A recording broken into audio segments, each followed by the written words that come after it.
Danfo offers unparalleled, curated and bespoke tours across Africa for travelers seeking genuine cultural experiences, enriched with magnificent sights, sounds and flavors found on the continent. Each trip is reliably curated to ensure visitors are gifted with an immersive and authentic adventure.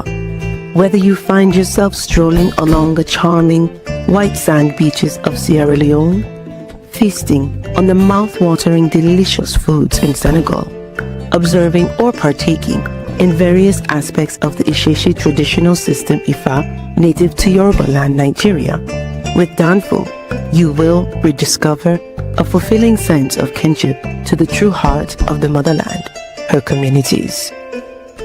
Our core values focus on integrity, quality, safety, and sustainability. We are uniquely committed to assisting with the advancement of African infrastructure and promoting African businesses, so both travelers and the communities they visit receive beneficial exchanges. At Danfo, we understand the importance of connectivity, and we have created a model which provides bespoke experiences based on your passions or hobbies. With us, expect a long-lasting spiritual bond between you and your destinations. Live, love, Danfo Africa. To learn more, visit danfo.africa.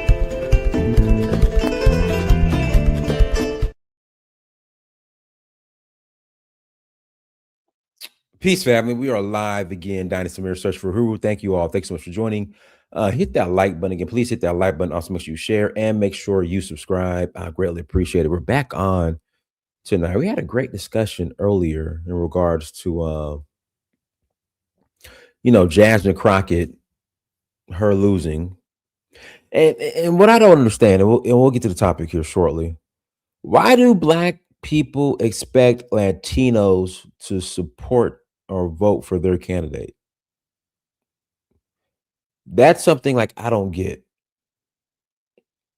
Why do you expect Latinos to vote for your candidate?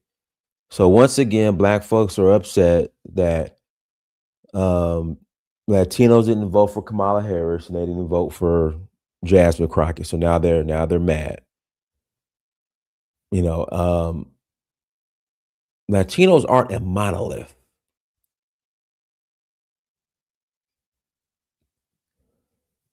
Again, Latinos aren't a monolith. And I don't think, I don't know, Black people just purposely don't want to understand that. But that's just the reality. But anyways, got a couple of announcements. We're rolling to Senegal in May. That's May 9th through the 18th for the Jazz Festival. We are also going to Nigeria in August for the Oshun Festival. That's August 2nd to the 11th. Then we're going to Zanzibar in September. And then we are rolling to Sierra Leone in November. If you're interested in joining us, please visit Danfo. That's DANFO.Africa. Again, please visit Danfo. That's DANFO.Africa to learn more. I'm gonna put the link in the chat room. I know when we yesterday, people wanted to like do a part 2 about the topic yesterday. And that was we're talking about Rwanda, Paul Kagame, who's a controversial figure. They just got sanctioned by the United States of America. In fact, I'll pull that up right now. And what's going on in the Congo? Is he a benevolent dictator or is he a dictator? So that's what we were discussing yesterday, and wanted to continue the conversation if you guys were interested. Oh, we back on again? Yeah, we back on again. Links in the chat room. Let me play this clip real quick. Shout out first post. And now shifting focus to Rwanda, where the commemoration of the 1994 genocide also took a heated turn. During events marking 31 years since the genocide against the ethnic Tutsis, President Paul Kagame struck a defiant tone, responding to global criticism over Rwanda's role in the DRC. He lashed out at Western countries imposing sanctions, telling them, quote unquote, go to hell. If anyone comes around and thinks they can, they come and say, hey, we're going to sanction you. To what? Go to hell. Just go to hell.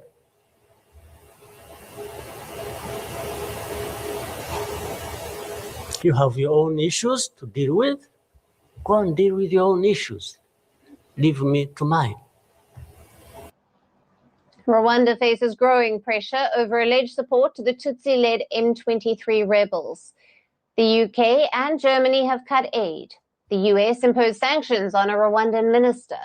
The EU has done the same and is also reviewing a crucial mineral deal.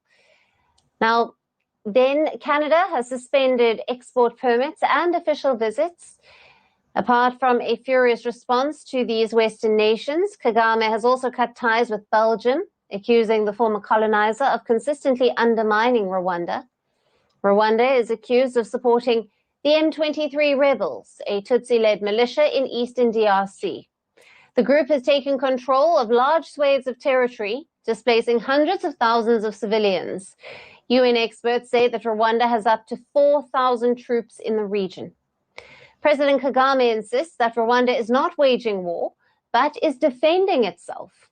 He points to the presence of militias in eastern DRC linked to the 1994 genocide against Tutsis in Rwanda. But the present-day fight isn't just political. It has turned into a battle for rich mineral resources. The DRC's east is rich in key minerals like cobalt, tungsten, and tantalum. It's used in smartphones and electronics. The DRC accuses Rwanda of using M23 rebels to loot the minerals, which then enter the global supply chain.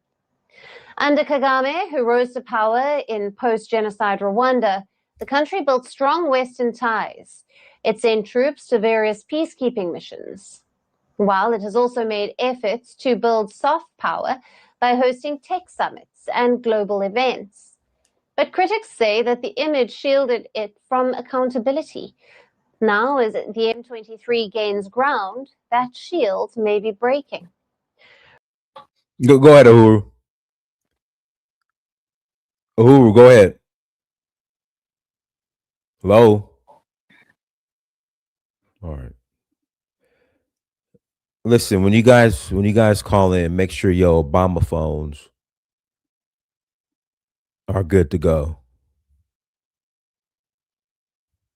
Again, make sure your Obama phones are good to go when you guys call in, because you guys are calling in and you don't have your devices ready. But guys, links in the chat room. Link is in the chat room.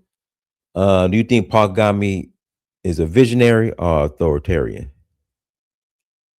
Visionaries usually have to be authoritarian because the fly cannot see as far ahead as they can. Oh, okay. Okay, well, he could be both, I guess. All right. All right. Has anybody in the chat been to Rwanda? I haven't been yet. And I'm really not that excited about going.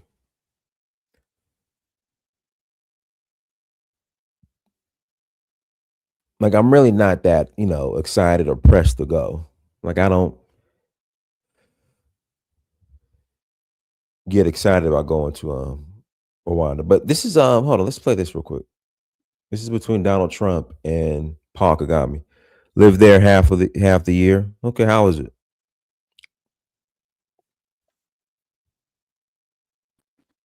Uhuru, go ahead. Uhuru. Yes. Go ahead. Hello? Guys, listen. When you guys call in, make sure the Obama phones are good to go.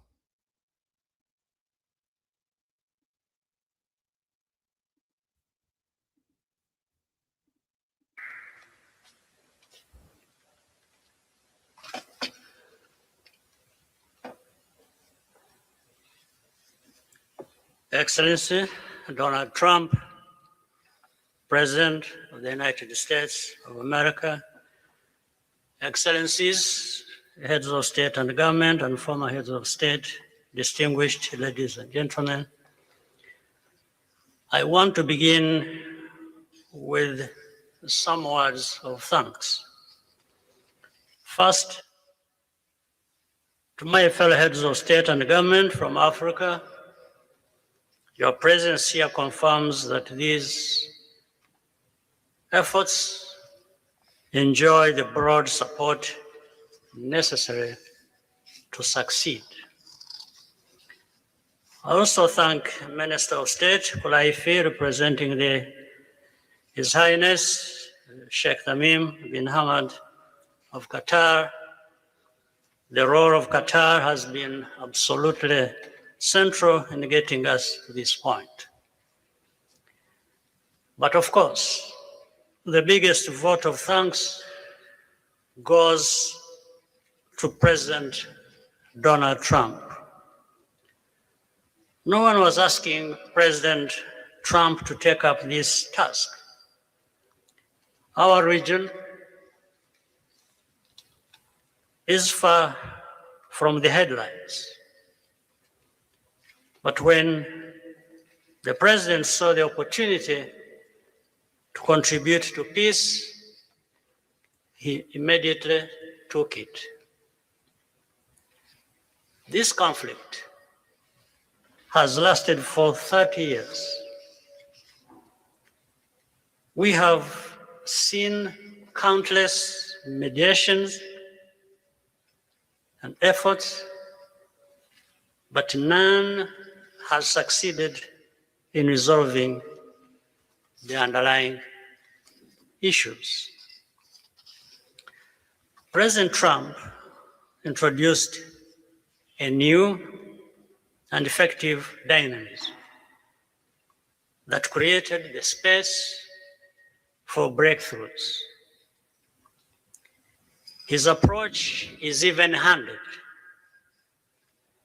never taking sides. He orients us toward the future. So Kagame did this, President Trump, and then Trump put him on sanctions, placed sanctions on him. Not the past, emphasizing that the dividend of peace is prosperity and investment, including from the United States. More importantly, President Trump's approach is pragmatic. The process has not become an end in itself. All of these elements filter down to his dedicated team, and here I want to single out Secretary Rubio and Masad Boulos for special appreciation. We would not be here today without their efforts. And as a result, we have the clearest and most viable path forward that we have ever had. These accords provide everything needed to end this conflict once and for all. If this agreement falters and things do not work out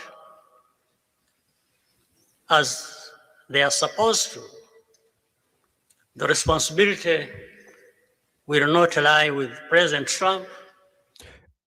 Hey, you guys can call in. Links in the chat room. If you want to click in, go ahead and if you want to tap in, go ahead and click the link and tap in. But with ourselves. It's up to us in Africa, working with our partners to consolidate and expand this peace. There will be ups and downs on the road ahead, There is no doubt about it. Rwanda, I know, will not be found wanting. I can assure you of that. Our only objective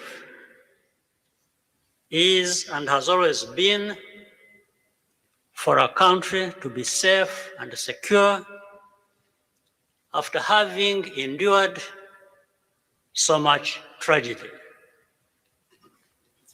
We now only want to look forward in confident expectation of a prosperous and stable future. Mr. President, Excellencies, I thank you for your kind attention.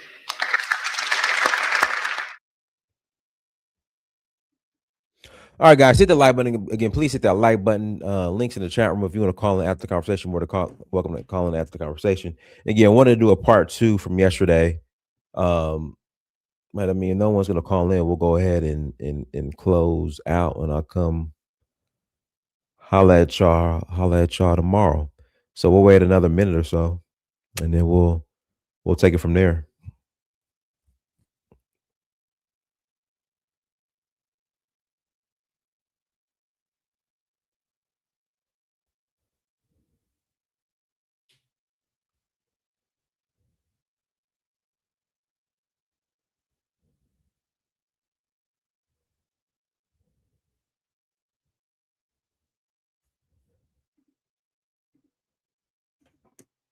But yeah, well, some people think Paul Kagame is a hero. I know Congolese hate him. But again, some people say they think he's a hero for what he turned Rwanda into after the genocide.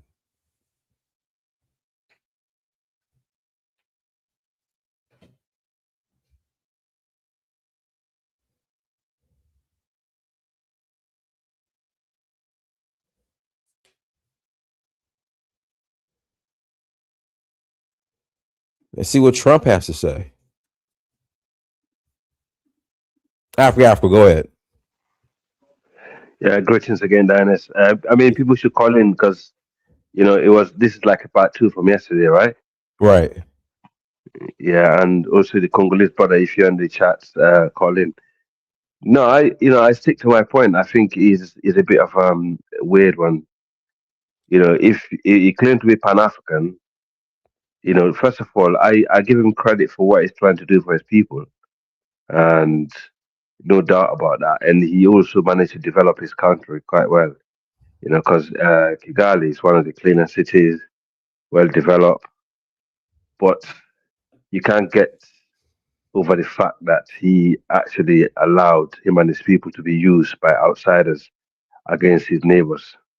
And he used that same influence to pillage Congo.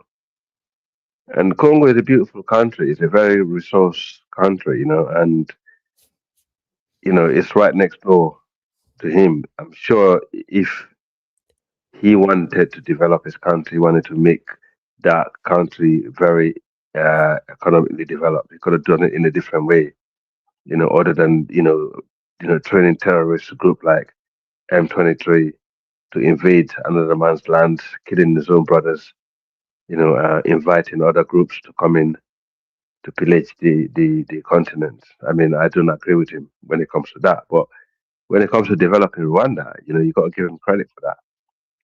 And also, he had a bit of problem with the UK where I live because he promised to take refugees that was coming over here illegally, from by the right wing government. Because we was watching the UK government threatening, people that you're gonna get deported to Rwanda, if you do something wrong or you come here illegally. It's like the man is happy to actually work with one of the most right wing government that ever ruled this country. We are still paying, we're still feeling the legacy of the last conservative government. That's how right wing they were. And he actually associated himself with them. And a lot of the British public wasn't happy about that neither, because they feel like, the Congo wasn't, Rwanda wasn't safe enough anyway. There's always problem going on, and he's actually not. He don't have a clean record when it comes to human rights violation in his country. But then he want to take money from the UK to accept refugees going into Kigali. So if he was that great, why didn't he accept refugees from other African countries? That's a question.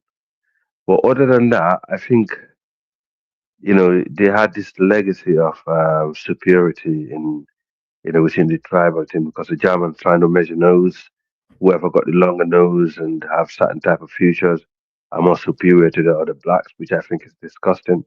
That's the same method that they use, same metrics that they used in the before the Second World War to look down on black people. So how can he buy into that concept? Because what he's doing now is kind of buying into that concept of we are better than your other tribe because we look certain way and we've been approved by the racist, pro-Nazi, legacy. So the German, I think the German was there, then the Belgian, then the British. So they've been used by different powers actually when you think about it. And how is it allowed to be used like that? And he called himself Pan-African. But other than that, I think he's not the only one that's pillaging Congo, if I'm honest with you. As the brother was saying yesterday, other countries are on it as well. And also a lot of companies, multinational corporations are coming in. South Africans, mercenaries in there, pillaging Congo. And I didn't actually know that until I saw the invasion of the M23 in Congo the last time. I realized South Africans are actually in there also. I'm talking about white South Africans. So no, I think he's a scam. He's a scam Pan African. But to his people, he's a hero. But then another man hero is another man terrorist, right? So we've got to look at it like that. All right, guys, hit the like button again. Please hit that like button. Also, make sure you share and make sure you subscribe. I want to hear what Trump had to say during the meeting between him and yeah. I wonder what Trump had to say. But yeah, so I mean, they got hit with the sanctions. So I mean, it's interesting how that's going to play out. Especially after this peace agreement. To be honest, the first time I saw that meeting happening, I thought what Trump will do, what America is going to do, they're going to remove Rwanda's influence from Congo. They're going to step on his plates. That's what they will do, and it's happening now. And also, didn't Biden build a railway? Was it the Labito corridor as well? Was it around that region? I don't know. Can someone help me? I'm not sure. I don't know if it was to do with Angola or Congo, but he built a railway to the east to connect. Sorry, I think it was Labito corridor. I think something like that. I don't know. It might be to do with actually Angola. Well, Biden started it. He was actually quite interested in that region. The whole world is interested in Congo, and it's a place that a lot of West Africans actually went to make money. That this is a place some of us need to start visiting because we can't just sit by and watch them pillage the place and not make use of the opportunity. Okay. I'll pass the mic. Go ahead, Willie. So I'm always looking to learn, right? So if I'm not mistaken, the gentleman y'all are talking about, he was a Tutsi, correct? Correct. And so my question then becomes, like, when we look at, that massacre that happened and the Tutsis' involvement in it, is he to be celebrated, or is he, like the brother said, like just another puppet, like another false hope? It depends who you talk to. That's most of the conversation on the continent. It depends on who you're talking to. That's true. Depend on their tribal loyalty or regional.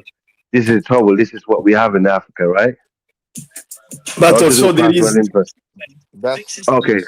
Congolese brothers, That's why when my brother Kwame says that you know, the best things that Black Americans could do is come colonize over there to a certain degree. It sounds crude, it sounds harsh, but I don't think that white leadership can make these groups get past their tribalism to a point where they work for a goal. I agree, really. We're not Africans. You are the Africans. Listen, if African Americans and the Caribbeans are the Africans, we are not. We're just tribal groups. That's what we Well, we're are. African Americans. Like we No, but yeah, recognize yeah, where we because you came. know what I'm We saying. That recognize where we came from, but we don't yeah, have because that connection with the yeah, continent. yeah. But what I'm trying to say is, really, sorry, you got different tribes in you, and you know, I learned that from growing up in Sierra Leone, like the Maroons, the Creole people. They don't care about tribalism, and they're the one that actually, you know, steer us away from this tribal stuff. That's why even during the war in Sierra Leone, it had nothing to do with religion or tribalism because we wasn't brought up like that, Because and here's the reality of the yeah, American dynamic. We were all yeah, just lumped together, right? The right, tribalism went out the exactly, window, right? We were all right, slaves. You know what I right, mean? And we all had to fight for our freedom together. So we became one exactly. people. Hmm. All right, let me pass the Yeah. mic to Call. Go ahead, Call. Unmute yourself, Call. All Go right. ahead. Yes. Thank you. Thank you. Yeah. You always So yeah. cut me off. To People don't even all be right. ready. So yeah, to help the brother, yes, there is the Lobito corridor, which the Biden administration kind of negotiated and start funding. It goes from Angola, port of I think it's in Lobito to the Okay. Congo. So it's actually a channel, you know, a way of getting those mines, minerals out of Congo and Out. to the Atlantic Sea. And Thank you. yeah, so the other thing which the brother spoke about, yes, about the subject of today, as I've said, I don't know, let me put this video before I can speak. This is a video of one of a researcher talking about Kagame and the situation in Congo and liken it to what Leopold II did. Not my words, listen. I don't know if, let me put enough volume so that you can hear. It's on Rumble. Anyone who wants, it's a Dutch Pan-African channel, African stream. The King Leopold of 2024 is Paul Kagame. Listen to what he said. You see, whenever Paul Kagame is admitting that Congo's minerals go through Rwanda, some people come from Congo, whether they smuggle or go through the right channels, they bring minerals. Most of it goes through here, does not stay here. Over 100 years ago, there was a man who did the same thing. His name was King Leopold II, right? And Mark Twain wrote something really nice called Leopold's Soliloquy, where Leopold is speaking and saying, the world is saying that Congolese are dying. Are you on speakerphone? It's a really good, like almost like a poem. Wait, listen first. Can you feel it? Leopold, right? I can't hear him. Saying that you can't hear? Denying the charges against him. Playing. I'm playing it. Oh, okay. I was like, are you on speakerphone or what? Go ahead. Yeah, can I continue? Yeah, okay. Because there was a movement to stop King Leopold over 100 years ago due to the work of the Congo Reform Association for the killings taking place, the hands being chopped off in Congo to get access to what? To rubber and ivory. The King Leopold of 2024 is Paul Kagame. He serves the same role as King Leopold did over 100 years ago. King Leopold was getting access to rubber, but that rubber didn't stay in Belgium. That rubber ended up in the United States. For the tires of the cars, there was this boom in the car industry with Ford, the bicycles, and so on. Today, there is a boom in electric vehicles as well, right? And who's on with is again Kigali. So, yeah, there you have it. Yeah, That's it from. Attaching him to King Leopold is problematic. No, let me explain it. This is a lot of research. He is the biggest man. Nobody killed Africans more than Leopold. He killed more Africans than Yeah. any colonizer, anybody you can think of. Right. So Yeah. so even if you say, for example, with the question that the brother Hey, asked, Carl, you got a minute. I got to pass it to the other people on the panel. okay, when you say that the Kagame, how they're gonna tell you it depends on which side they are. Yes and no. Those who are tribalistic, it will be like that. But there is also research and facts which are there. For people look at the facts, even Tutsi, a lot of Tutsi, it's just propaganda that's saying that all Tutsi like Kagame. A lot of Tutsi, for example, there is this celebrity, a Tutsi Rwandan celebrity who's I could believe that. is an artist. He's a artist in Canada. He doesn't like Kagame because Kagame, he saw how his family died. It was the Kagame's gang who unalived them in Rwanda during the Rwanda genocide. So when they are outside because they are free, they can speak their mind. But when they are in Rwanda, it's a control, it's a tyrant system. You cannot speak your mind. So they I don't wasn't have. a fan of Jesse Jackson, so I get the correlation there. Yeah. So Like just okay, I'll because you're stop by Tutsi there. doesn't mean you support. Okay, let me pass the mic to CD. Go ahead, CD. Unmute yourself, CD. Hey, guys. Hey. Hello, sir. Family. Hey, how you doing, Africa? How you doing, Yeah, Donnie? the CD is copy. Go ahead, CD. Yeah, thank you very much, sir. I'm okay. Thank you, Yeah. brother. Thank you. So, I'm glad that right now, US were able to figure out this guy is a con. He been looting his neighboring country, Congo, for years. But again, I've been to Rwanda, right? The way people exaggerate that Rwanda is developed, I did not see that. When you say country is developed and a country is reached to certain level, is too expensive for ordinary Rwandese. How will you classify that to be developed? I mean, even infrastructure wise, I did not see that at all. I only saw one big soccer stadium compared to places like Cote d'Ivoire, when they were playing African Cup of Nations in 2024, because I was there, they built almost 7 stadiums, right? I'm talking about well advanced stadiums compared to what I saw in Kigali, right? So there's, for example, if you stop a cab driver in Uber and you want to go to a certain part of Kigali, the cab drivers don't even know what they're going. They will ask you where is the address. Whereas compared to Nairobi, all you need to do is to call Uber and it will take you wherever you want to go, right?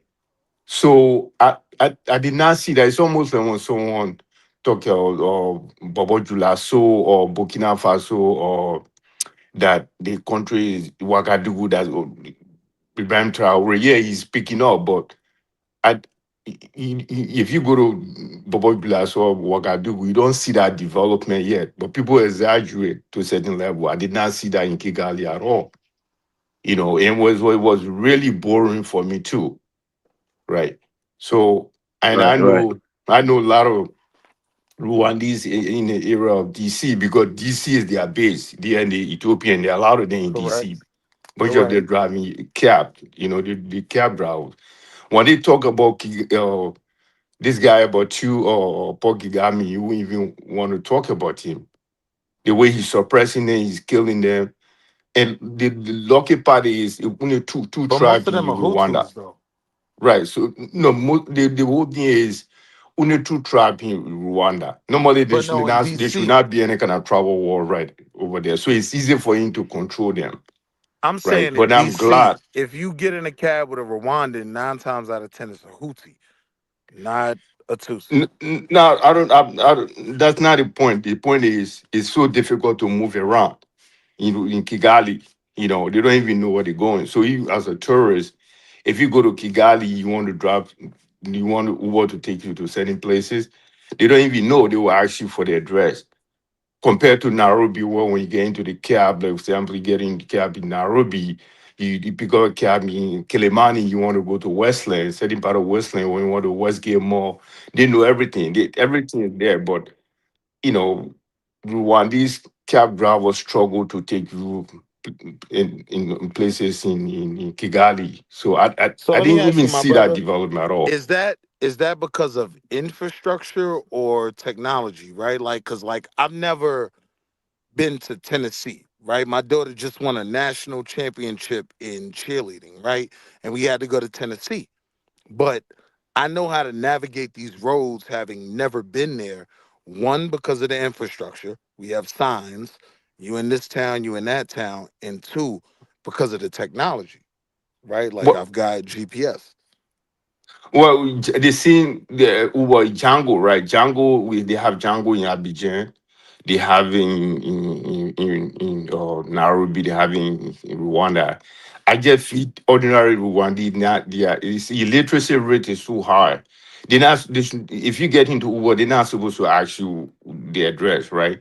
Technology should have the French speaking country like Ivory Coast. When you go there, you want to go to Django. You want to take Django from your Pugon to go to or Abobo, or you want to go to a plateau.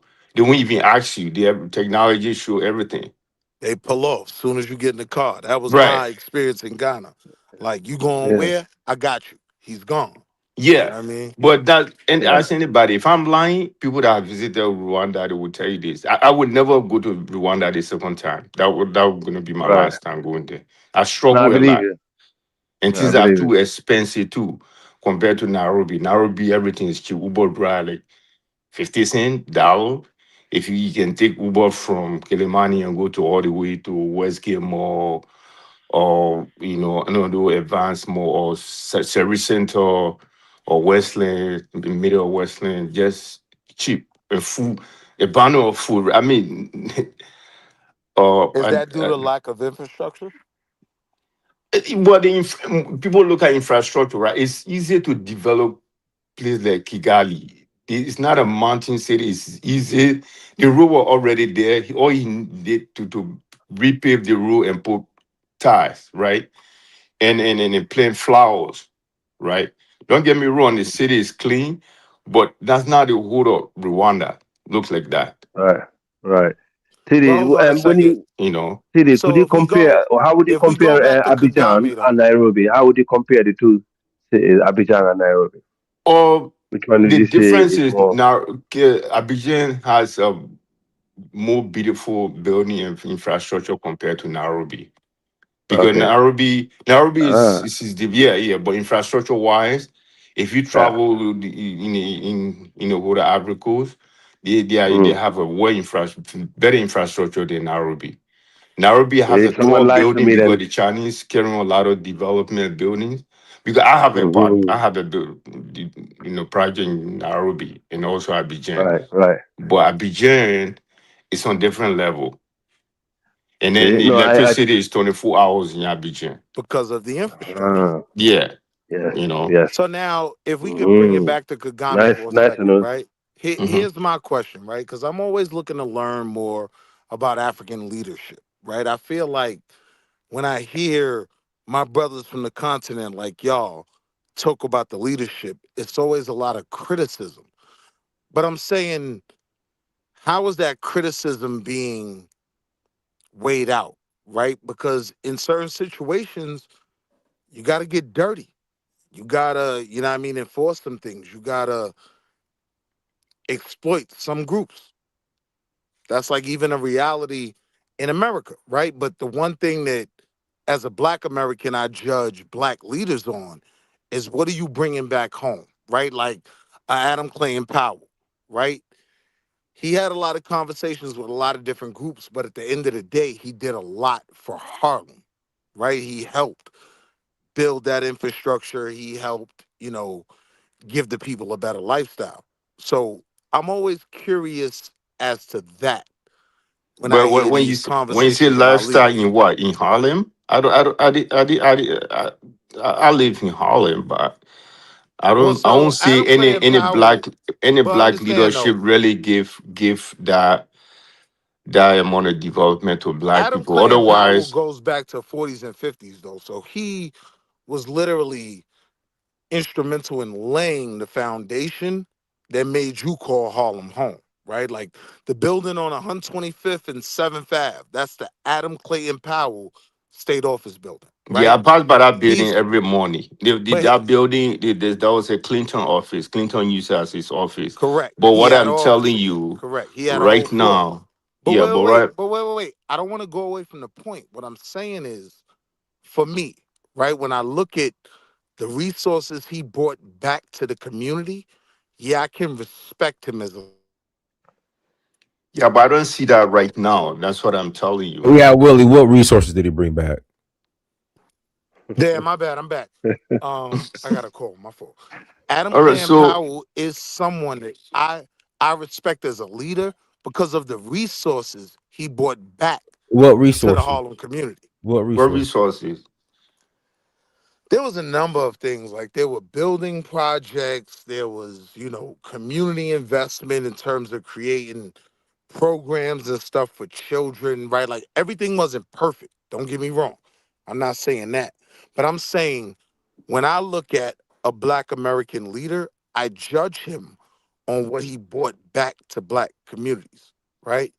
That's why I do have a certain level of smoke for Minister Farrakhan, right? Or even a Jesse Jackson, right? Like everyone didn't do what was best for the community. So when I'm hearing these conversations about African leaders, I hear a lot of criticism, but I'm always curious, are they doing anything for even certain groups of people? I understand tribalism plays a role.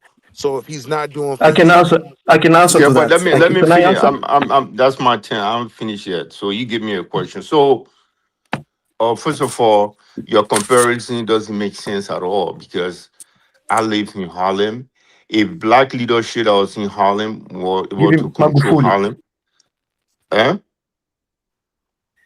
So if the Give him the black example leadership, of Magufuli. The they example did of not. leadership of Magufuli. Let him finish. Go ahead, I'm CD. close. So if the black leadership were to hold Harlem in tight, I don't think if the white people are going to dominate Harlem right now. It's almost like 70% white right now, 30% black. No, that's not When true. It's Charles not that high. Charles Rango, he sold the whole of Harlem to Stop white right there. folks. Stop right there. And then I'm glad you went there. Stop right there, right? So so I'm I bro, have I all of lived the my whole smoke. life in Harlem. I know Hold, Harlem politics a lot. you Senegalese? Even Ashaton, they all sold Harlem to white folks. You Senegalese? It's a disaster. It was a disaster for black people to lose Harlem. All I'm right, but telling wait. you. Let me make you understand the point I'm making, because when you brought up Charles Rangle, right? You brought up a valid point, right? I crashed out on Charles Rangle as a 14-year-old kid at Harlem Week, right? Yes. Charlie Rangle sold out Harlem, right? So I can have that. When I look at the gentrification, I can say you were a part of that. You sold us out, right? But I can have the respect for Adam Clayton Powell with some of the things he brought to the community. So I'm not trying to get hung up on the nuances there. I'm asking, when I'm trying to evaluate these African leaders, right? I'm trying to give it a fair shake. So I get some people are going to be completely against the brother, what is it, Kagame, right? But I'm saying, did he do anything for his people? Did he benefit I Rwanda did at not all? see that. I did not see that in Rwanda. First of all, when they say country is developed, you got to look at the human development, human resources. Absolutely. How were the people how were informed? The Rwandese, when I went, I didn't see that amount level of development in them compared to Kenyans, right? And the illiteracy rate to me is very high. Even the one that live on the West Coast, I mean on the East Coast in DC. I'm not saying they're not, but most of them driving cab, hustling, and they not even think of going to Rwanda. They would talk really bad about Rwanda, you But most know. of them are So Hutus, though. it And doesn't so, matter. It doesn't matter. I'm nah, it does No, it's matter. not true. it Hold on, It's real not quick. true. It's not true. It's not it What's it, true. not do- true? They are it doesn't. in the DC area. This area, there is probably equal amount of Tutsis and Hutus. I'm telling Right. you, I So because hold remember, on. Hold on. So I So I lived go in to DC Baltimore. most of the I time. spent. The Hold cab on, driver then that take me from I think Union Square. I think yeah, Union Square in DC. New York Most of them Street, either 7th Street. Ethiopians or Rwandese. And then when you ask them about Kagame, they don't even want to talk about him. Almost I 99% of them, So here's the they thing, talk. though, right? Like I've been in a lot of those cabs, right? And I've had conversations with Hutu brothers, right? I have a baseline understanding of that conflict, right? And how they got accepted into America as refugees. So I understand when they're critical of whatever's still going on in Rwanda, right? But that's not really the question. The question is if the topic is about the brother Kagame, has he done anything right? Is my basic question. Yeah. I would say, yeah, he based looking at what the country went through, the bloody civil war and the genocide. Yeah, we can throw all everything that he did for Rwanda into the toilet, right? He did some, but people exaggerate to a certain level, which of course Rwanda is not to that level. And then I find it very expensive too, even Airbnb, buying land in Rwanda. Things not moving smoothly compared to Nairobi. Other countries. Right. I got you. So yeah, there's some level of development because of what the country went through, brutal civil war. But I would not live in Rwanda. I'm not. Yeah, I won't even go there for the second visit. I did not like it at all. Now let me No, pass the I mic to mean, Haru. yeah. Let me pass the mic to Haru. Go ahead, Haru. Unmute yourself. Hey, what's happening, y'all? Peace. So I'm Peace, listening. family. I'm listening Yeah. to the conversation, and tuned into Dionysus and have enjoyed your shows for some time, man. It's my first time calling, Thank but you. yeah, man, big up to what you're doing, and I love what you're doing with the fine for people using the N word, man. I love that. Yo, But chill out. I spent about $150 on that phone. so yeah, I'm a brother who was born in Ghana, and Mm. I was raised in the United States, and I've lived in Rwanda to the point where my son has gone to school in Rwanda, Mm. registered for school, and all that. So I have a lot of experience with Rwanda, and I can tell you this unequivocally that out of all the different countries that I have experience in and have done business in, and I'll give you lists of countries that I've lived in and done business: Ghana, We Gambia. believe you. You don't have to run down the resume. I Well, believe you. no, I'm not going to do a resume, Well, but Willie, don't interrupt. Go this is ahead, going to Haru. be My this is bad. going to My be bad. important because I'm doing a comparative analysis.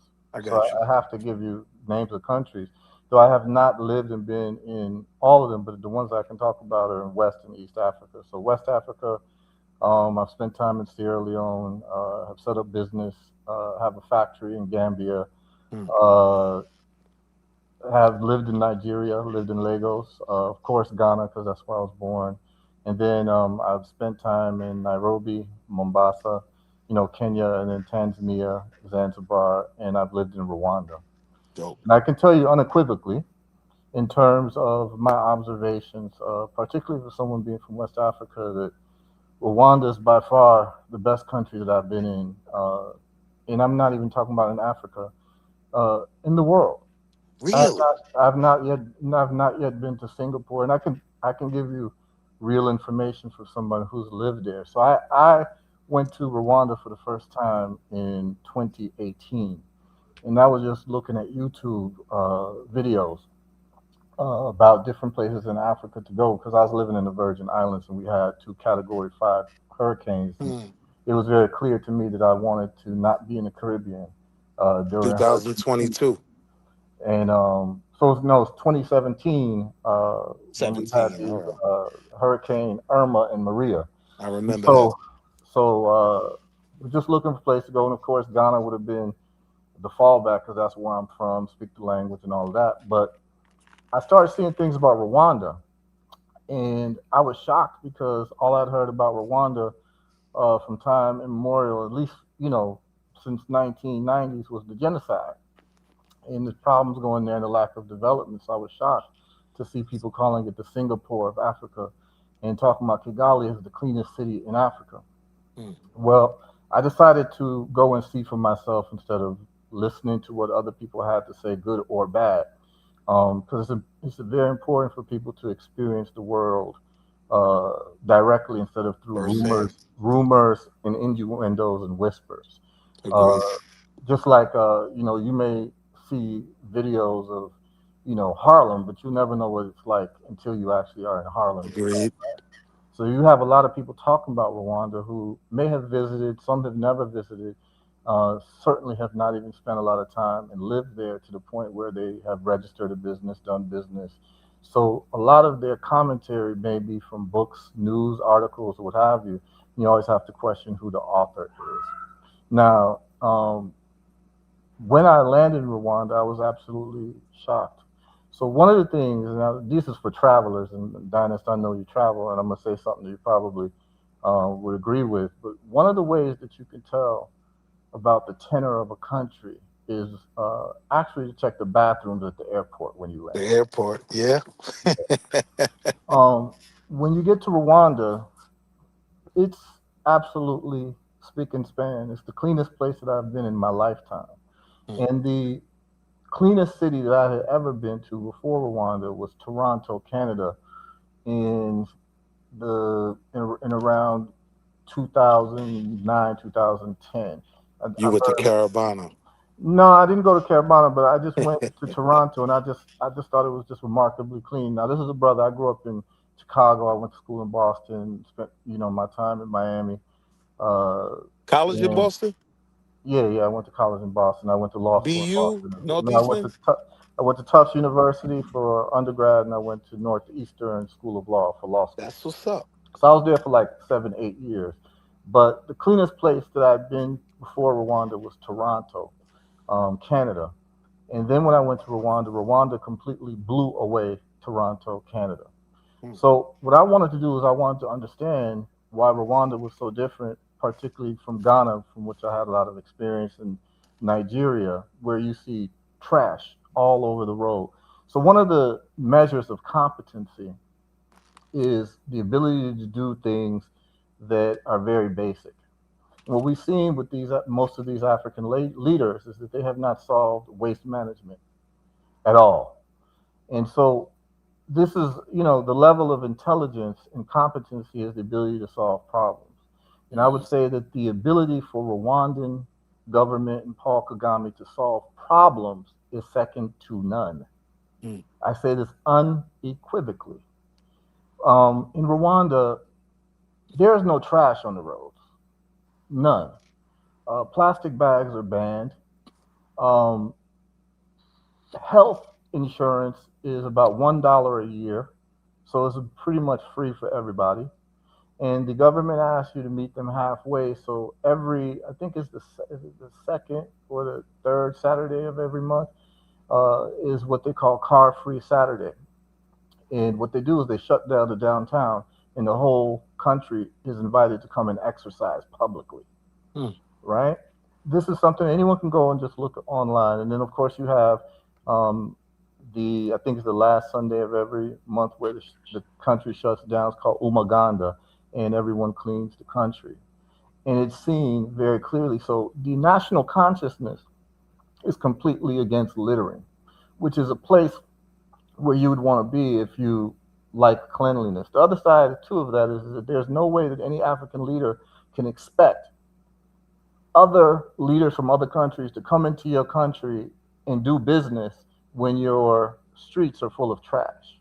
Just from the road from the airport to the government offices, people are looking at your country and what That's what type of investors deal, look at. yes, I what agree. type of deal are you going to strike when you've got garbage all over your roads that you I have not agree. solved? You can't do business like that. Now, there's so many other things that I've recognized in terms of solving business. And these are just some basic things. So, for instance, in Rwanda, in all over Africa, for those of you who've lived in Africa and have lived in the Caribbean, we know that one of the biggest problems is public transportation, in terms of buses or taxis, and people getting into accidents uh, on the road. We all have seen that, and we all know those tragic stories, right? So, people are speeding and driving, and people are incentivized to speed because of the fact that you make more money the more people you can take to locations. So people are incentivized to speed. No one pays attention to the speed limits in Ghana. No one pays attention to it in Nigeria. No one pays attention to it in Sierra Leone. No one pays attention in Jamaica, right? Now, in Rwanda, they've solved that problem by making sure that every single car that is used for commercial purposes to deliver people from point A to point B must have what is known as a speed governor in the engine. Speed governor is a device that limits the Limit your speed. speed of a Yeah. car. Every single car, whether it's a bus, a taxi, a van, must have this device so that these vehicles can't go more than, let's say, 40 miles an hour. Right. Because what they realize is that it's a public health problem. And they are solving these problems in some of the most simple ways possible. And it's very effective. And this is I'm under go- Kagame? this is under Kagame, yes. Really? And so he needs to be studied. People can say whatever they want to say about Kagame and the rumors of what's going on in the Congo, which has been contested in many different ways. There's actually I would tell your listeners there is a brother out of Zimbabwe. I think his name is Rutendo. He's a well-known Pan-Africanist. He's very active on TikTok, and for years he's been spewing vitriol about Paul Kagame being this, person committing genocide in the Congo and being a puppet of the United States. We know we've heard all of these arguments from people. And he decided that he was going to go to Rwanda himself to see what really was happening and go to the Congo himself. Well, guess what happened? When he did his own fact finding mission, he had to go on an interview and make a public apology to Paul Kagame. Because a lot of things that were being said, he saw that wasn't true, like Rwanda not having any mines. Matanyare? Is that how? Yeah, I think it's Rutendo. I can give you his name. Yeah, Lieutenant Matinyara, that Yes, he yes. was threatened before he did that. People He know he threatened. wasn't. He talks about it very in detail. I think that you should watch.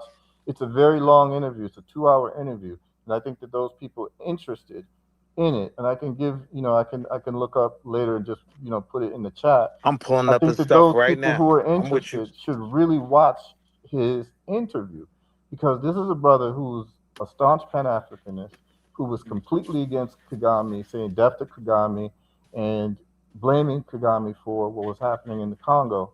And then he decided, instead of reading newspapers and reading people's articles and what have you, he was going to go see for To himself. go to the nation.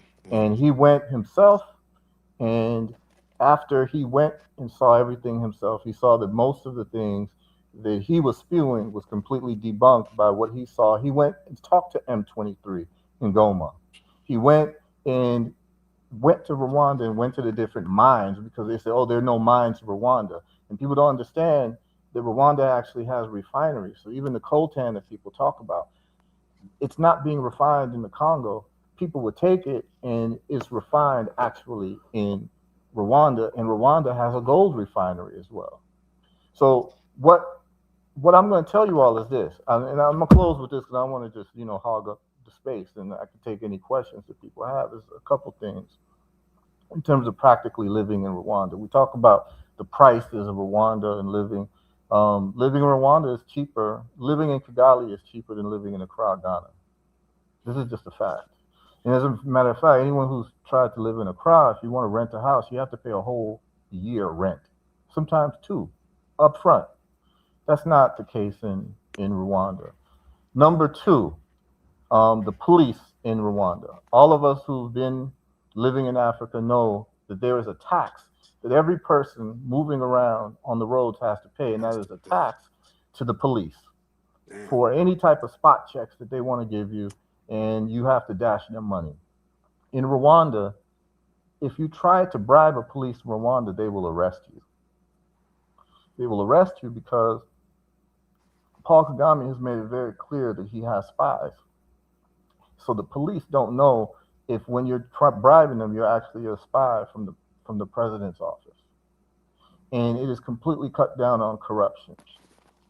absolutely cut down. It is the most corrupt-free place that I've been in. And here's an example. If you want to go to Rwanda and you want to start a business, because business is the lifeblood of economics and the economy. People don't have money because people don't have jobs. People don't have jobs because entrepreneurs are not made welcome in many different countries with all Not types of red investing tape, and you in. can't do anything. I got you. So I'll give you an example. In Ghana, I set up a business and registered a business. You know how long it took my business to get registered in Ghana? It took 7 months. Sheesh. You know how long it took me to register my business in Rwanda? A month. No, 12 hours. Because you could do everything online in Rwanda. That's a It's solid extremely economy. developed. The internet speed is just as fast as Miami. Rarely had electricity issues. There's free internet on public transportation. By law, no laws can be passed in Rwanda unless the parliament has 50% women, because they figured out that women need to be part of making the laws because they're the mothers, and no one's going to think about the next generation better than mothers. So right now, the parliament of Rwanda is the highest percentage of women in the world, which is about 67%. It's a very progressive place. They're doing car manufacturing there. Let's talk about the hospital system. Do you know that in Rwanda, they deliver hospital supplies to rural areas through drones? So if you have a hospital in a rural area that's, takes a long time to get to, or it's in a distant place, and you need supplies urgently, they deliver it by drones. It's completely advanced. They teach computer science as a second language in the Rwandan school system. Computer science as a second language. Okay? This is not a place that's to be played with in terms of the progressiveness and what Kagame is doing. And even if you don't like Kagame and you have all these rumors about Kagame, one thing you cannot say about Kagame is you cannot say that the man does not know how to manage a country. So the title is he an authoritarian? What is it? Is Kagame an authoritarian? Right. That was the title. There's another thing, authoritarian or something else, right? What is the title? Because I'm not looking at it right now, Dinah. I'll tell you in 2 seconds. Is Paul It's more of Kagame a like visionary or the it's more of like you coming A to praising visionary them or an than what we're talking authoritarian? Okay, about. yeah, visionary or an authoritarian. My answer is that he's both. He's both a visionary and an authoritarian. Because guess what? There's no way that you're going to take a country that was involved in a genocide where you have two ethnic groups killing each other and not hold the peace Without being without being aggressive. an authoritarian, Yeah. without having security. Now, I'll tell you another thing about Rwanda. It is the only country in the world where my wife can go out jogging at 2 a.m. and I'm not worried about her safety. Literally. My wife can go out 2 a.m. in Rwanda and I'm not worried about anyone doing anything to her. That's how safe Rwanda is. And I'm not just talking about, so we're talking about Rwanda, I'm not just talking about Kigali, because a lot of people say, oh, only Kigali's clean. That's completely untrue. You can go to Musanze. Musanze, spick and span clean. You can go to Gisenyi. Gisenyi, spick and span clean. You can go all these different places and you will be able to see for yourself, and you will actually see this is the country that every single African country should aspire to. Let me ask you something, brother, because you made a lot of good points, and I'm Googling as we go, right? So I'm going to study Yeah. some of this stuff once I go in the house. But was Kagame actually involved in the genocide?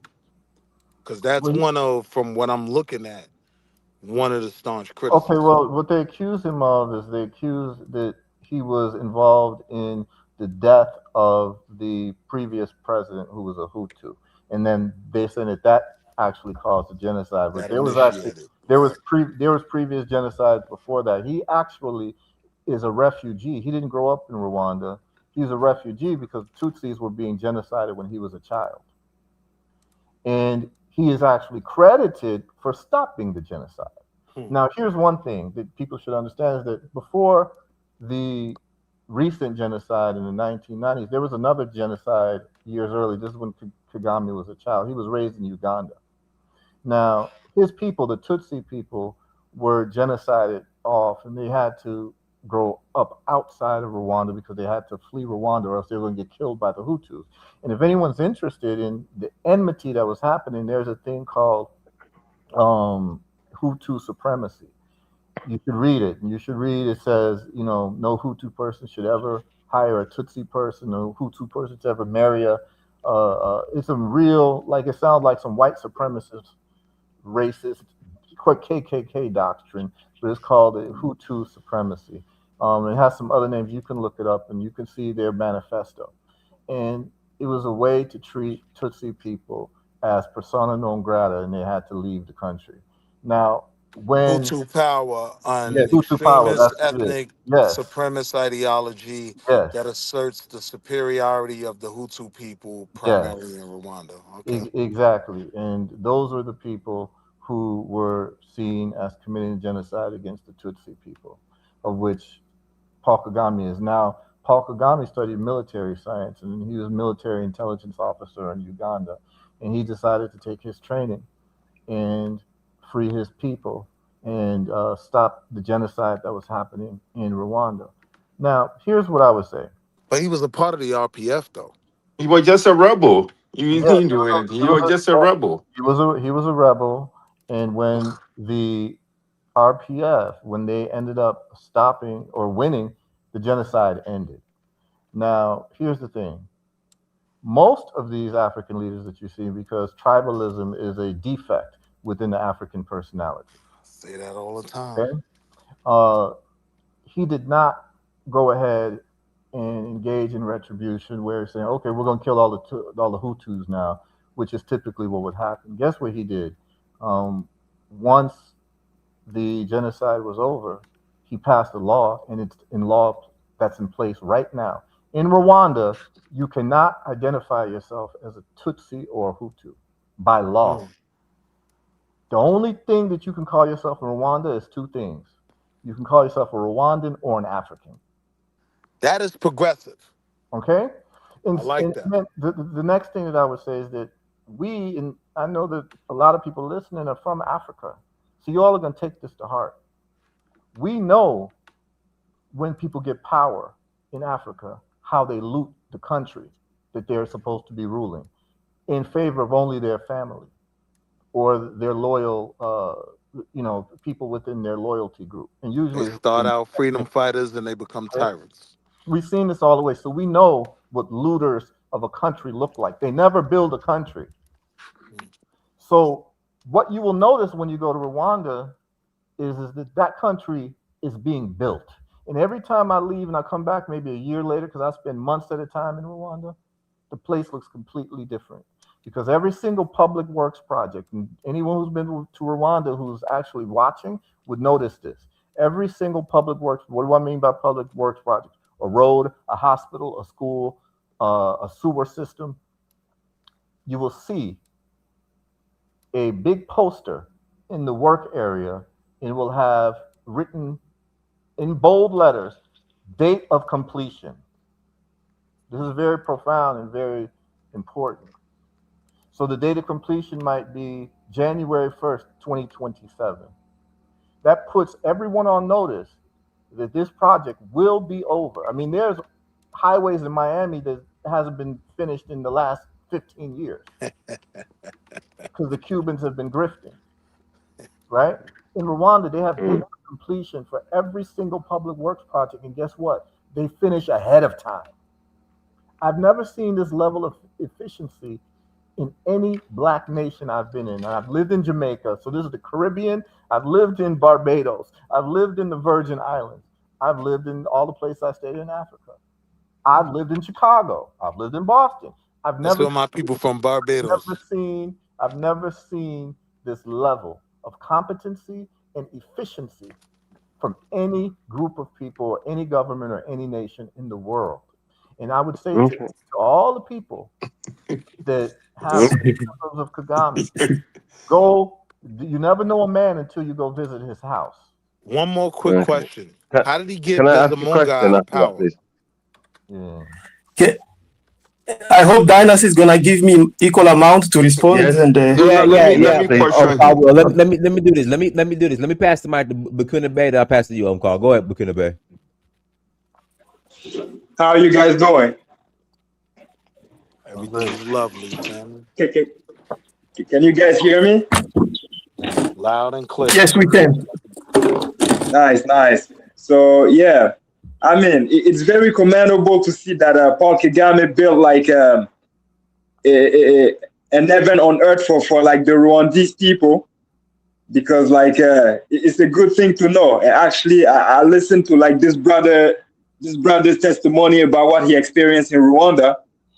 But my opinion on Paul Kagame is that like right now, I think he's a little in danger if he doesn't play his cards right, okay?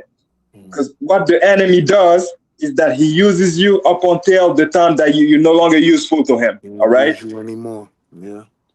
Right. So, and up until very recently, Paul Kagame was very useful, especially to the United States, okay?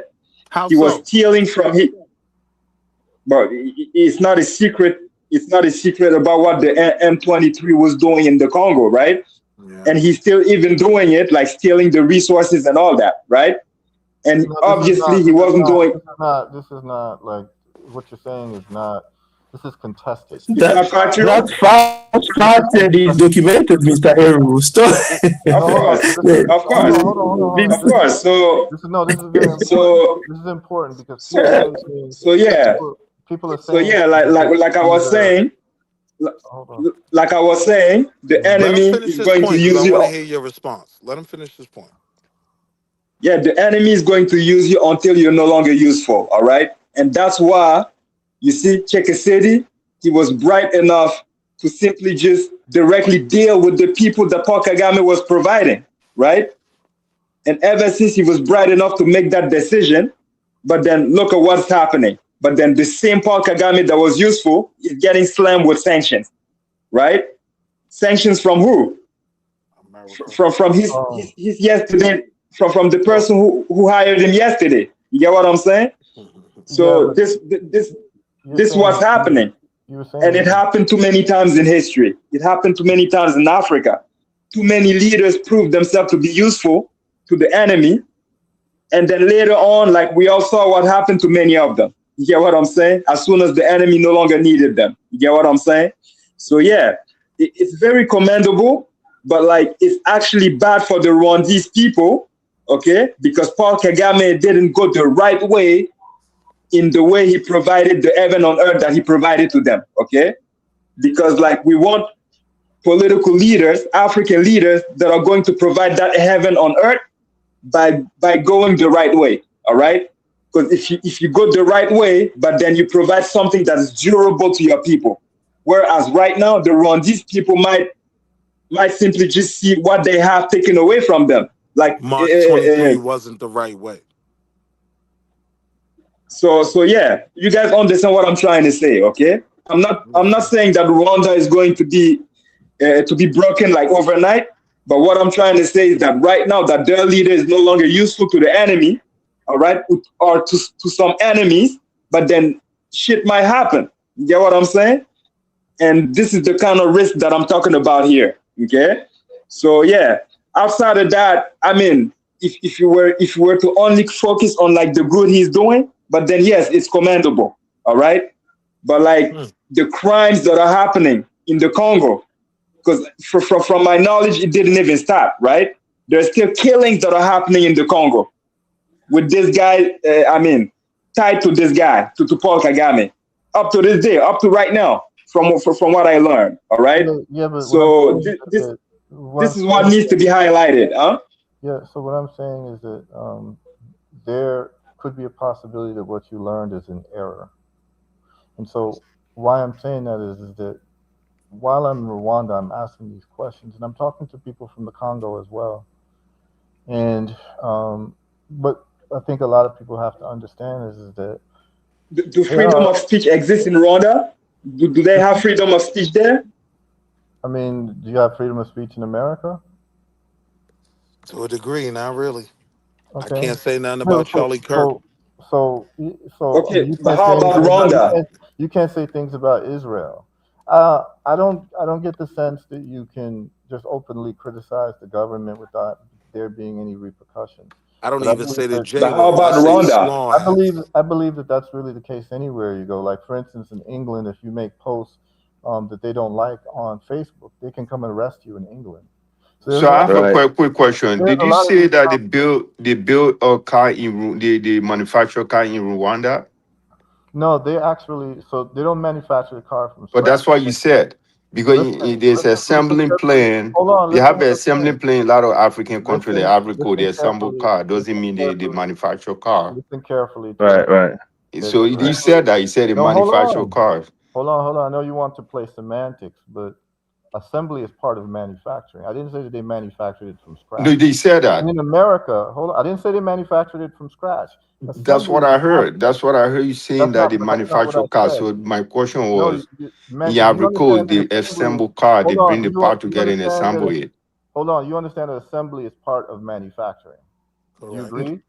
No, I won't consider that to be manufacturing at all. Oh, Oh, it then, definitely oh, is. okay. Nah, Then I nah. guess in Detroit, they didn't manufacture cars. So America most of shipped out all its manufacturing plants to other so countries. in But Detroit, they yeah, were actually assembling the cars in Detroit.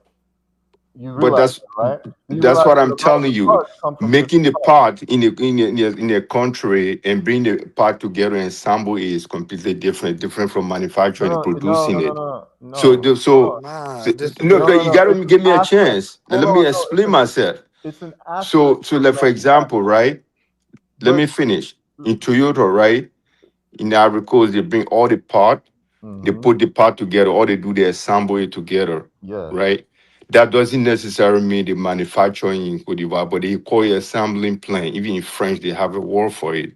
So yeah. when you say they Right. manufacture car in Rwanda, that's what I'm wondering, which type of car they manufacture in that is Rwanda. a portion of manufacturing, Yes, it's though. an Like aspect of manufacturing. Japan. N- What he's doing, no, but what he's doing is that he's playing semantics because what he wants to do is he wants to minimize Yeah, the progress Toyota that in has actually Japan been done. consider that a part of Because manufacturing when because they. then you wouldn't expect then you wouldn't call many things manufactured in the United States I agree. because things are Yeah. brought from different parts of Yeah. the world and assembled. Okay. So this is just a semantic game. So what he's doing is that he's looking at different pieces to say, and I never said it was manufactured from scratch.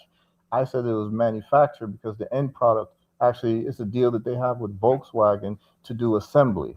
So this is Okay. this is But they so if do you that in a lot of African countries. They I do it didn't in say that Africa, I even didn't in say. Burkina Hold on. Faso, they I didn't assemble say. cars. I didn't say that they didn't. I'm just telling you what they're doing in No, Rwanda. but the comparison that you also giving, comparing to Ghana and Nigeria, I know these two countries, there are a lot of trash in the street, right? So Yeah. which other African country that you can make in comparison with? With Well, Kenya, with well, Nairobi? Will you yeah. compare Rwanda with Nairobi? Well, Abidjan. Nairobi is a city. Rwanda is a country. Okay, So like Kenya, will you make any comparison? I Or wouldn't. Ivory Not at Coast? all. Or Tanzania. Because I have Not at been all. there. Not at all. Not at Okay, all. so I so no, not at all. why would I you don't think. say I know what I saw in Nairobi was absolutely filthy. I saw filthiness in Nairobi. I saw traffic congestion. Okay. I saw a lot of problems with the Yeah. infrastructure in Nairobi. Heruma. However, Yeah. the internet speed in Nairobi is better than the internet speed that I think in Kigali, from what I saw. They have but very Okay. advanced I've heard internet that. infrastructure Yeah. in Nairobi. And But in also, terms of cleanliness, yeah. you Yeah. cannot compare Nairobi to Kigali. Not even. but even with the cleanliness that you mentioned, Yeah. I was in Sierra Leone. That was the first time that I saw that in Sierra Leone. Every Saturday or every Sunday, they used to come out and Uh, clean the street. A lot of yeah. African countries they do that. Yeah, So but you when you can't. National mentioned that, Cleaning Day. these are common Yeah, but practice for a lot of African countries, yeah, but Yeah. the National results. Cleaning right? Day. But the results are quite Yeah. different. Yeah. You can't compare Freetown's cleanliness to I'm Kigali. not making comparison, but I'm saying these are all common practice. But even when you talk about Freetown, right? Freetown, Yeah. comparing Freetown with Kigali, Freetown is the only city where all the houses have address. That was the only African country that I've seen that. You can pick up a cab Right. from the airport and give you address to any middle part of Yeah. Freetown. Your number, the Yeah. I can't cab hear you, driver will brother. drop you. Um. Yeah. That's true. And you can post a Side. letter and you receive it. When I was young. But one Yes. thing that raised my eyebrow. I'm not quite like, I don't understand this like focus on whether a taxi person can drop you at your address. I don't get it. But if you want to focus on it, I can tell you that all the taxi people I took, who you picked me up in Rwanda, in Kigali, knew where to take me. So I don't know if you had bad drivers. I don't know.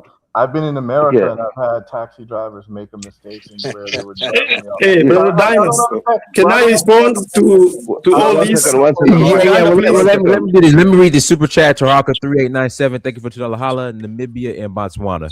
Go ahead, my uncle. Yeah, very quick. You said about the. Sorry, Mka. You said about the refinery. You said Rwanda having they have few refinery companies in Rwanda. Could that be because they actually basically extracting next door and they're bringing it to refining in Rwanda? Is that what is making Rwanda more prosperous than Congo? Well, here's what we know. Here's what we know about supply chain, right? When it comes to supply chain, anyone who is doing value added or finished product is going to get a higher price than someone who has the raw material. Right.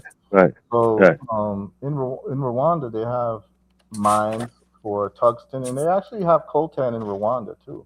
People say, "Oh, Rwanda doesn't have coltan." That's actually very little, very little. Listen, just listen carefully to what I'm saying. They're saying that they don't have any, and I said that they actually do. You're saying it's very little, so we can just do comparisons. But keep in mind that when we're talking about a place like Goma or the areas that are actually very rich in the coltan that people are talking about, or tungsten or what have you, please understand that these lines. So there's people who live in Gisenyi who go to work in Goma. They just get on a boat. It's a lake. It's Lake Kivu, and people go back and forth. And they all speak the same language. They speak Kinyarwanda in that area. No, that's not true. Okay. That's another propaganda. Hold on, no, that's not propaganda. This is absolutely true because I have friends whose parents actually have shops in Kinyarwanda is not a major language in the area of Congo. Hold on. In that area of Goma, it absolutely is. They speak Kinyarwanda. No, that's a lie. I'm from there, bro. No, that's not a lie. That's actually not a lie. Eru, I'm from there. So I'm not going to let you lie. Kinyarwanda is not a major language in Goma. I won't let him interrupt you, so don't interrupt him. Thank you. But I haven't spoken for that. Hold on. Haru, you got 1 minute and 30 seconds. I'm passing the call. Absolutely, people in Goma speak Kinyarwanda. This is actually one of the problems is because they're saying you guys need to go back home to Rwanda because you guys are Tutsis. This is actually one of the issues that's happening, and that would be a whole different show that we would have to do to go into the history of that. But absolutely, people in Goma speak Kinyarwanda, and actually people in M23 speak Kinyarwanda. So what happens a lot of times is that people will mistake Congolese Tutsis for Rwandan Tutsis. Hey, I just looked it up, so it does say they do speak that in the Goma area. Absolutely, they do. So what he's saying, so now it calls. But it's not the major language. That's what I. Hold on. I never said it was the major language. You moving the goalpost. Do they No. I never said it was the major language. I said that they speak it there. This is what I said, and you said no, they don't. Yeah. In all fairness, that's what Harry says. Let's move on. See, this is what happens. And I need the listeners to realize that all the points of contention has been actually semantics. These are semantics as people. Haru, I need you to repeat that again. You make a great point.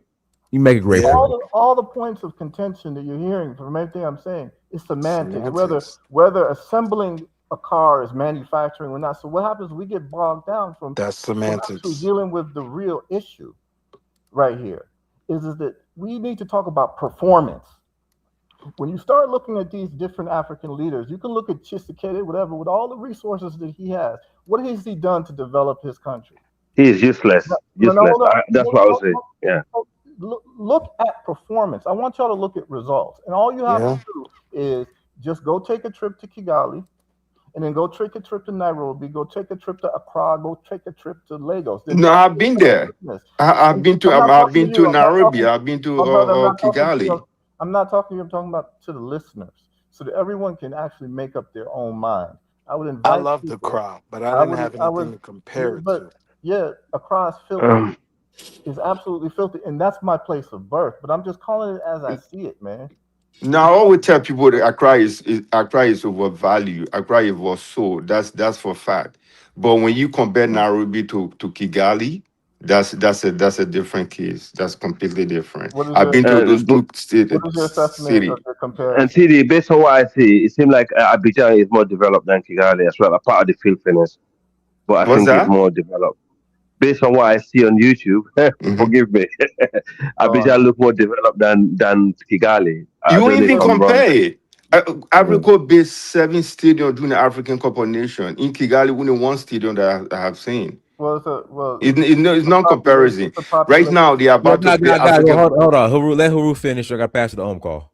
Well, I mean, you have a population issue where Ivory Coast is much bigger than Rwanda, so you might Okay. have more stadiums. But I don't think that you judge development by sports stadiums. This is how you judge development. You judge development by levels of health care. The You judge effect on the development people. by infrastructure. You judge it by water access. You judge it by educational access. And Yeah. what I'm trying to tell you is that in Rwanda, they're teaching students computer programming as a second language. That's crazy. This is very serious. This is not something that we can overlook. They have a quota for how many engineers That they is want done also graduating in the country. South Africa and Botswana. Hey, Oh, Odanis, I listen, like this and I have brother. some great things to say about Botswana as well, but we're talking about Rwanda right now. And I actually have not physically been to Botswana, so I'm not going to talk about a place that I have not actually been and seen with my own Right. eyes. Because it's different when you're actually there. And it's different when you're living there with your wife and your children and they're going to school and you're part of the fabric of the society and you get to develop relationships and friends and all of that. And you see how the place runs when you try to set up a business. And I'm going to also say this, that in my talks with people in government, they're the most Pan-Africanist uh, government that I've been to. I tell them I'm from Ghana, and they're telling me, please ask more of your Ghanaian brothers to come to Rwanda and let's develop. And oh, you live in the States, ask the brothers from All America come, African countries are like that. They're all like come, that. come and That's develop. No, common. well, here's the difference. But here's the difference. If I invite you, my brother, and I don't know where you're from. Where are you from? Oh, I'm from Liberia originally. Okay, you're from Liberia. Yeah. Me and you, we can go to I'm from Rwanda. Harlem. I Okay, thought you was and my talking to me. brother from My bad. Harlem too. I can hop on a plane with the brother from Liberia and the brother from Harlem, and we can go and set up a business in 7 hours in Rwanda and Okay, start but what rocking I'm and rolling. telling you, let me respond to that. I don't have business in Rwanda, but I have a business in Nairobi, right? Yeah. And I think Kenyans Yeah, are the the most line cut friend. off. Yeah, CD was breaking, CD. Okay, yeah, Kenyans are the most friendliest people that I've seen. I've been to Rwanda. I did not like it at all. I struggle in moving around. It was a struggle for me. Sound like you But had when a That's I'm what in you said. Nairobi, I think sound like when you I'm had in that was your Nairobi, concern, isn't it? I Mm. feel That was your Nairobi. concern. Yeah, Yeah. it was very difficult for me to move around.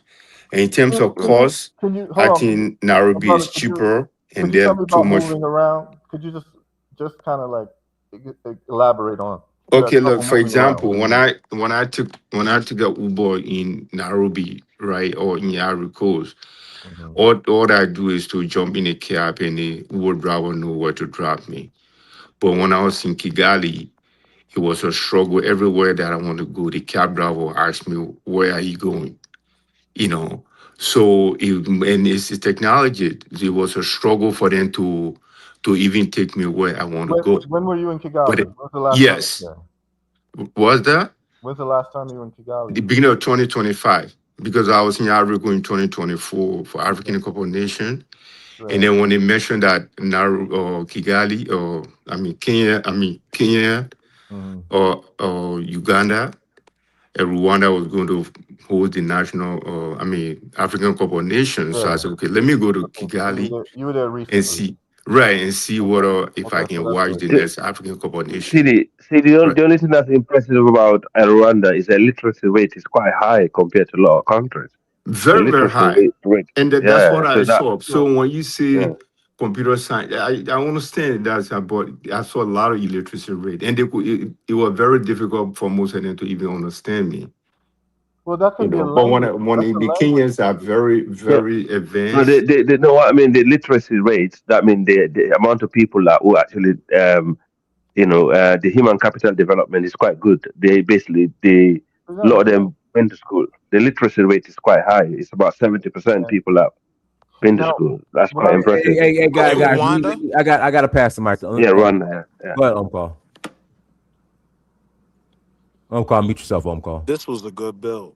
Thank you for the time. I hope you will afford me enough time so that I can debunk all this, a lot of propaganda which I heard from Mr. Heru. And it's not, allow Mr. Heru, peace happen to you, although you've believed, you bought into Kagame's propaganda. Just be respectful, yeah? Just be respectful. Yeah. Okay? Yeah. I've heard brother at another channel, and I wanted really badly to ever meet him and speak to him respectfully. So, first of all, let me read. When you say that it's because they've read or they've heard, Brother Heru, I was born in Bukavu. If you've been, I was born in Bukavu. I grew up in a business family. And my family had business partner both in Congo, Burundi, and some in Rwanda. Like if you know, Rujugiro is among the big there, in Rwanda, and the other one who have passed away. And I grew up with friends from both communities. I've been to Rwanda so many times. The last time I was in Rwanda, it's only because of this war. I could never anymore go to Rwanda. But in 2018, I was in Rwanda. Before there, I was, so many times in there. And this is the difficulty which a lot of people who they've come to Rwanda only after, during the Kagame era, don't understand. Yes, there is some credit which we need to give to Rwandan people, and even before Kagame, during the Abiyarimana government Rwanda used to be called the Switzerland of Africa. A lot of people don't know that this existed.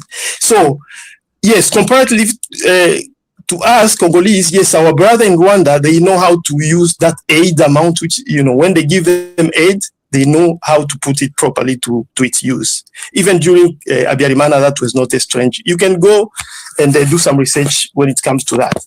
So, but is it everything which you said is true? Let me read a quote here. And again, I can give even the address where I used to live. When I go to Rwanda, I used to live in Kiyovu. And it's not only for once, no, many times.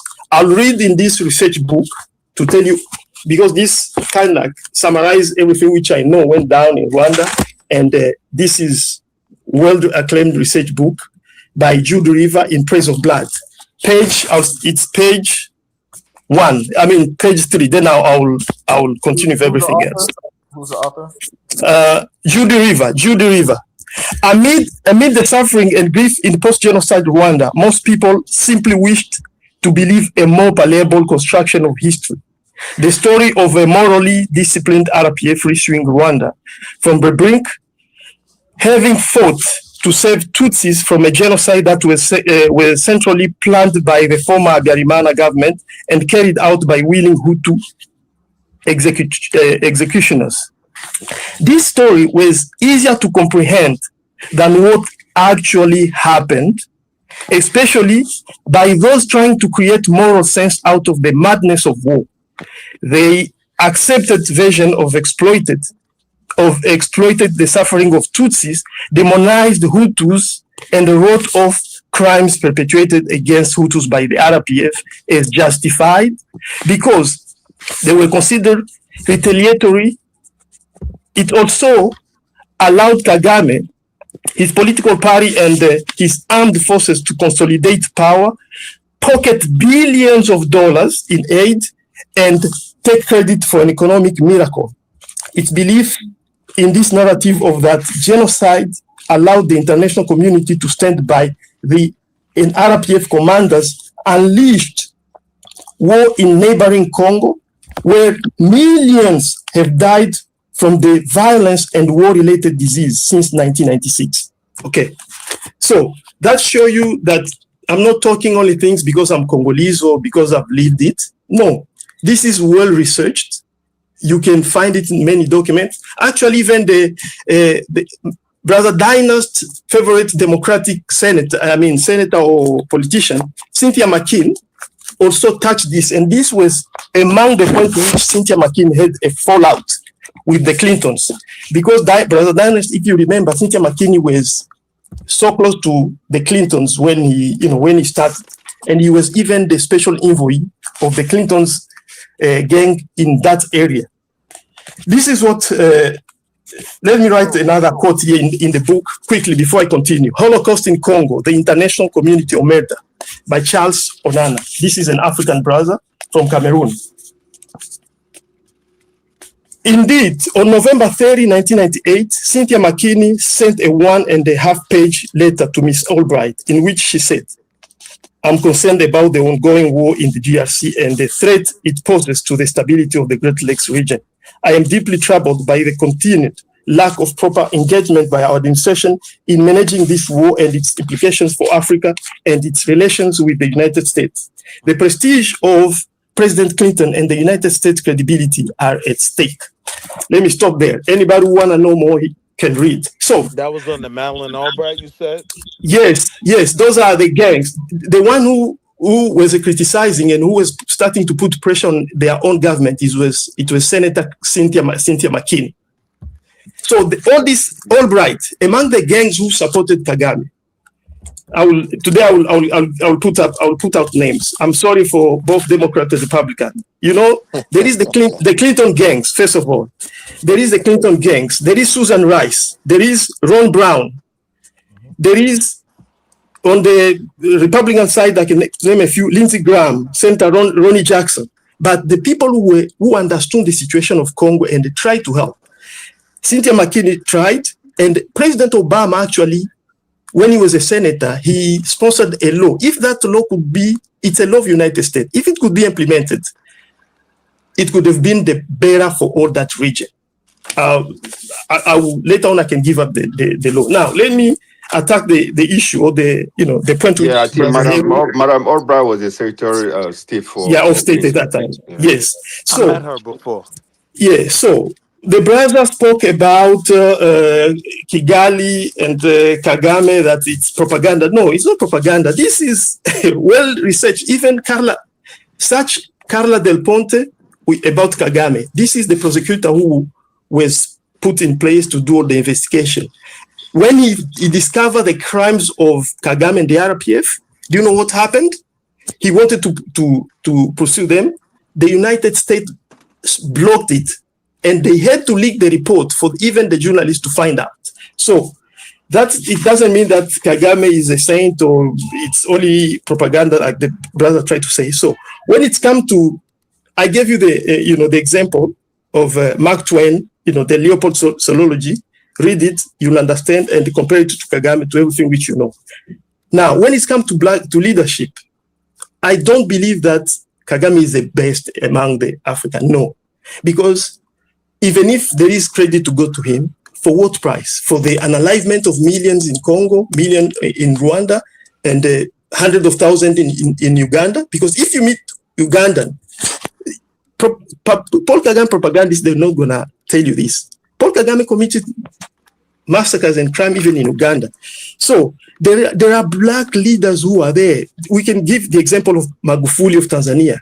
That guy with the bigger country, he did a great work. You cannot compare Tanzania to Rwanda, man. Even if Rwanda have been given so much aid, but you cannot compare. There is Sekama.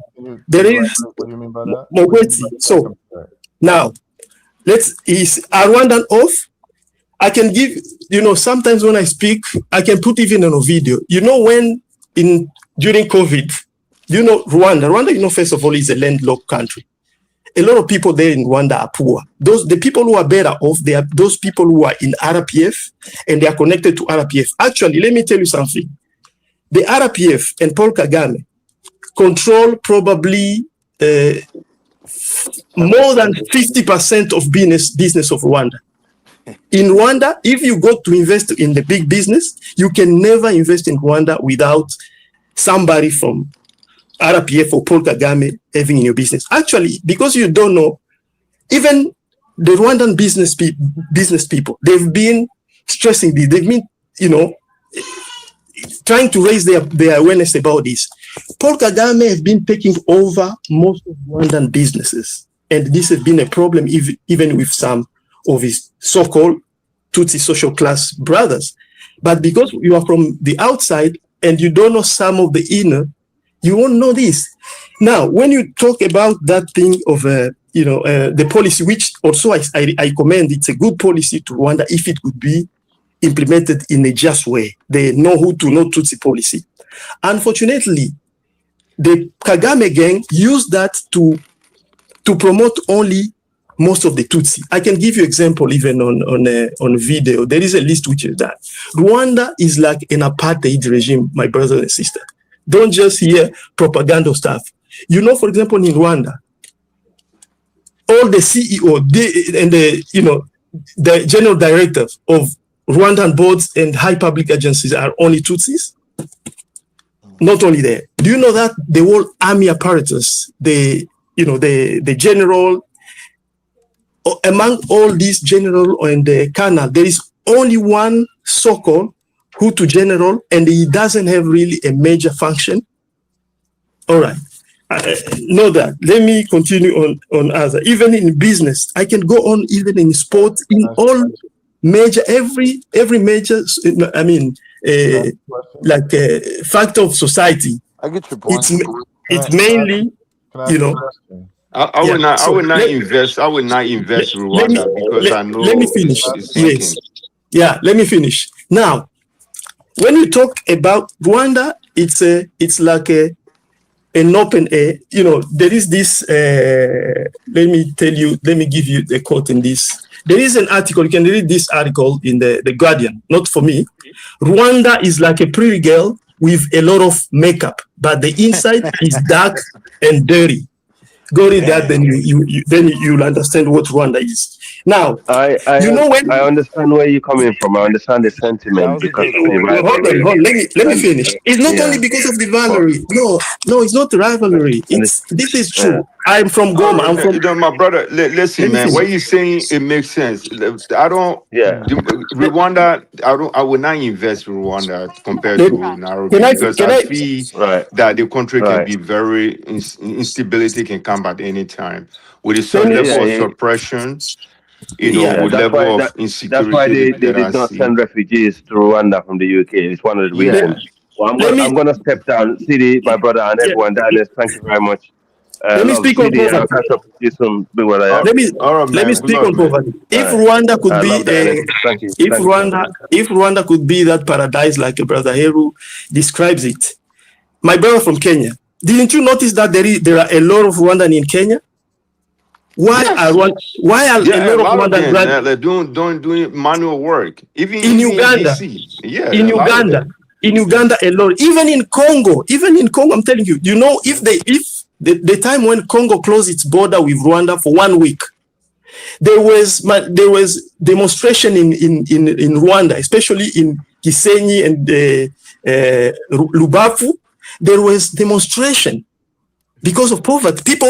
Because most of the people on that side, they have to come to Congo to work, manual labor, and even do small businesses so as to survive. So when you want to tell me that, actually, since you've been to Rwanda, I'll give you, when peace will be, for example, before this war of M23, even my other cousin from Rwanda, I used to tell them this, they were like, no, Benny, maybe you are just, you are over, putting things. They went, these are my cousin who, their mother is a Tutsi, so-called Tutsi from Rwanda, and dad is from Congo, like me. So he went to Rwanda. We got people on the panel. So let me finish. And he went to Rubavu. When he went to Goma, he was surprised. He told me, man, there is so much money in Goma than the whole of Rwanda. There is circulation of money.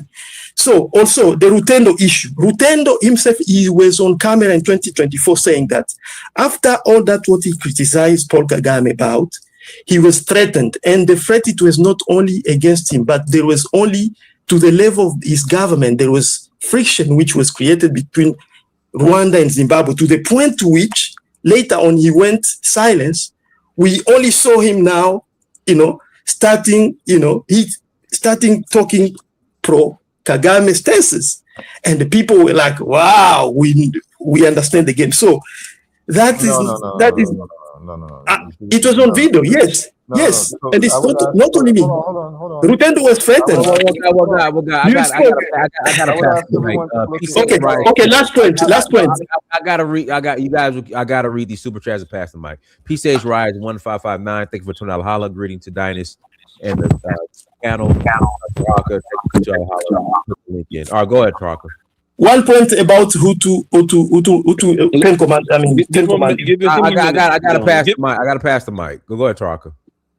Yeah, no, we need to listen to him, but let me just say something because he's from that area. The idea of a Rwanda is absolutely beautiful. The way the country is set up, even though it was, under certain circumstances, the way it's set up with the 50% or more than 50% women in politics, the whole night is like some entity put it together. Listen, you got to make it like this, right? And this how you have to conduct in the country while all the other underhand thing was going on. And to him and his government credit, he did an excellent job, right? As far as giving that fantasy side of this is Rwanda. We came in, we suffered, we paid our dues, we rose like a phoenix. You see what I'm saying? So the idea of a Rwanda is absolutely beautiful. No, what I want to say is, now that it's built, now that it's built the way it is right now, right? How? Because they cannot go into a civil war again. If they get into a civil war, it's everybody around that area is going to get mixed up right into it, right? So now that we're having a shift, a dramatic shift in the world, a dramatic shift in the world. How are we, while they're concentrating over there, that side of the world? Yeah. What are Africans prepared to do to get everything right? How they gonna is the Congo gonna allow America to step in and start dictating again? Cause all they did was just switch from one president to the next. They just bouncing back and forth to control it, right? How is Rwanda and the Congo and everybody's in that basin, Uganda and the rest of them in that triangle or whatever, right? How now you're gonna fix the internal problem? You see what I'm saying? And move forward together. Are you guys gonna let as far as the Congo, let US come in and control everything? Is that what we're going through again? Is that the norm again? That's gonna be the norm now? I would hope not. This is the problem. Dynast, can I just say something real quick? This is the problem. After Traka's Dragoon, I'll let call respond. Yeah, let Dragoon speak. 30 more seconds. As far as cleanliness, I would say Botswana and Namibia. As you know, Dynast, you could attest to that Namibia are extremely clean countries, just as much as from what I see. Am I right, Dynast? As Rwanda. As Rwanda. What you said? What city? Namibia. No, country. Namibia and Botswana. I've never been to Rwanda, but Namibia is definitely clean. I've never been to Rwanda. Yeah. Extremely clean, and Botswana also, as far as from what I see, they say it's not that. And then you have entities of very clean cities and stuff throughout Africa. It's not just Rwanda alone. I just want to dispel that myth. Okay, go ahead, Dragoon. Go ahead, Dragoon. Real quick. Will. I go ahead, Dragoon. Thank you very much. Good evening, guys. I must say, I've been really fascinated by both Heru and indeed by, I think, is it Mao? What both of you had to say was quite enlightening for me. My view on Rwanda, having not traveled there and read a bunch, Paul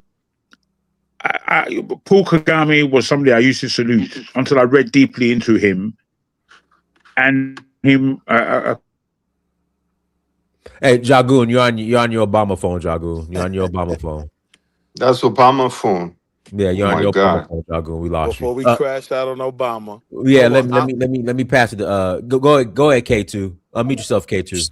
Can I respond to the question which the Yeah, brother asked? no. Panel. Go ahead, K2. I'll pass it to you. Go ahead, K2. Yeah, hey, I appreciate you letting me on the show. I had to check in because anytime y'all are talking about this topic, I'm always interested because I want to learn. But at the same time, Wait there. Who's that? yeah, Am I this still K2. speaking? No, face the Obama phone, bro. Face the Obama I phone. passed the mic to Do I K2. We'll got the come floor? back to you. I got the on your floor. Obama phone. Go ahead, K2. Yeah. Yeah. So again, appreciate y'all letting me on.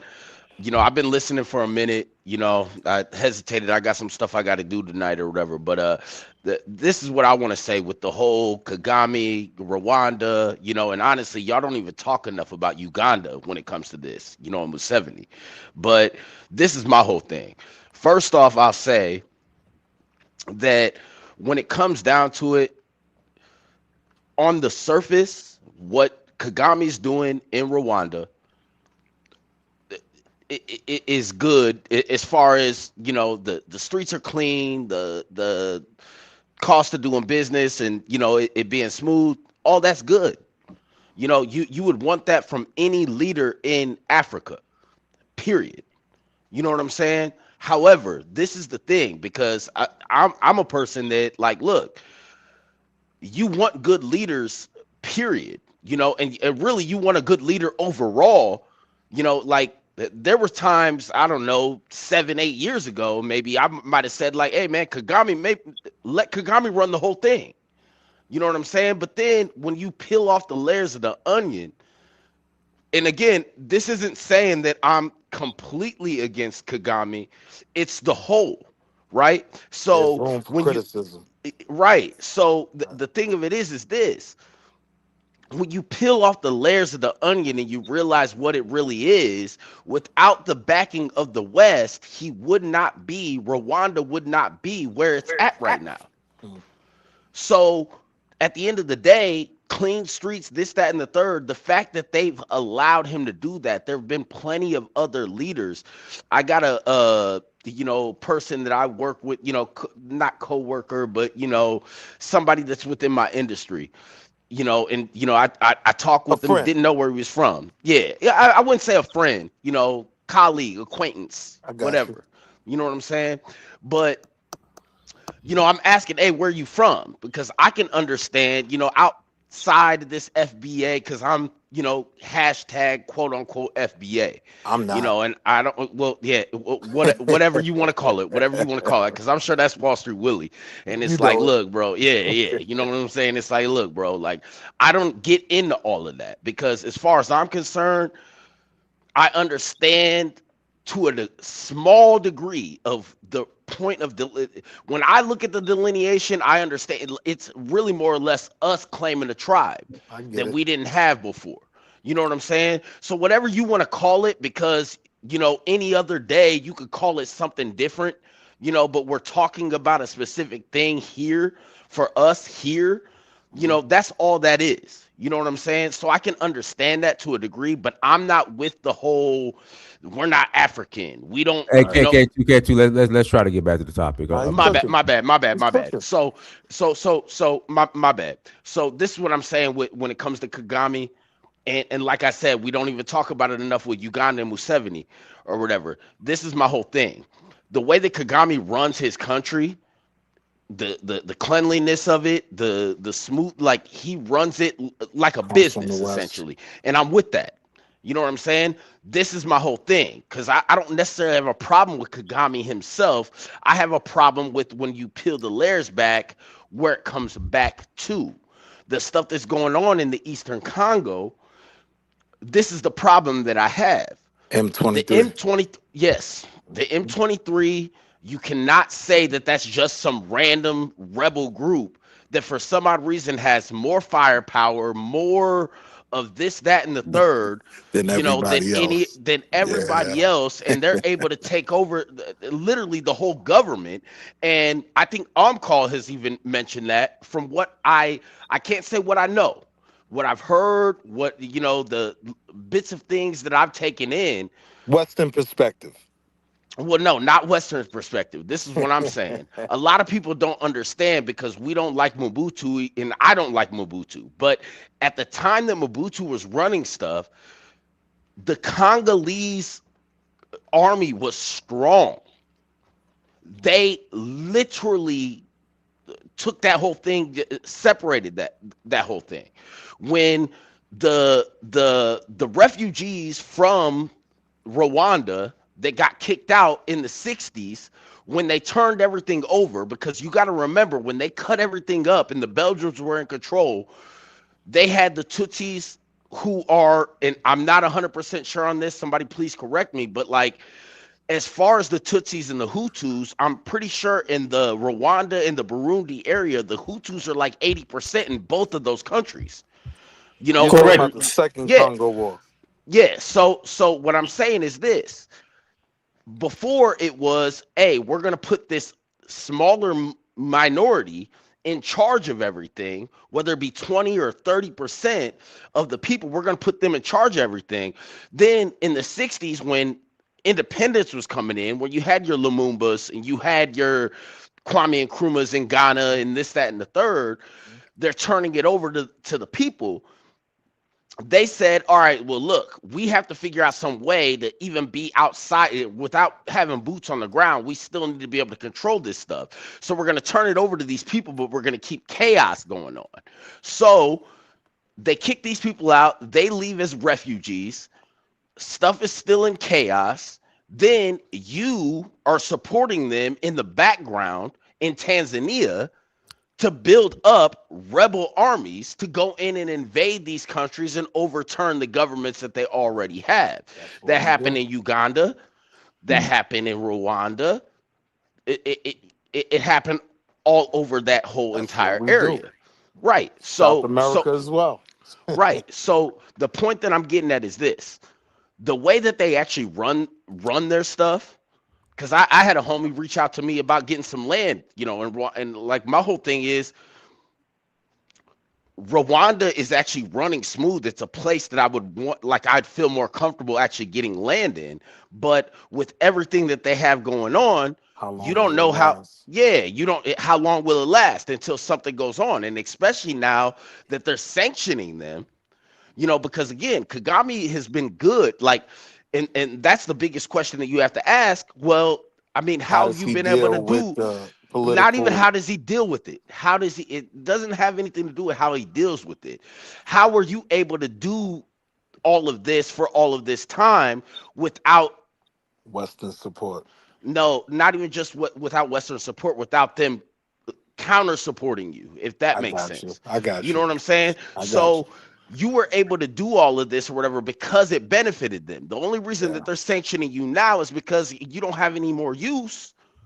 You know what I'm saying? And that's the issue that we're in now. When they put their foot on your neck, can you maintain? Hey, K2, you got 30 seconds. I gotta 30 pass seconds. My last 30 seconds, this is what I want to say. Point blank period. You got what they're doing in Rwanda or Uganda, because again, we don't talk about that whole behemoth Tutsi, the empire type thing, but it's like now they're doing the same thing that they've done everywhere else. My question is, he's a good leader, cleaning up the streets, this, that, and the third, in those senses or whatever, but it's not working for everybody else in that spectrum. That's where I'm gonna leave it. Go ahead, Dragoon.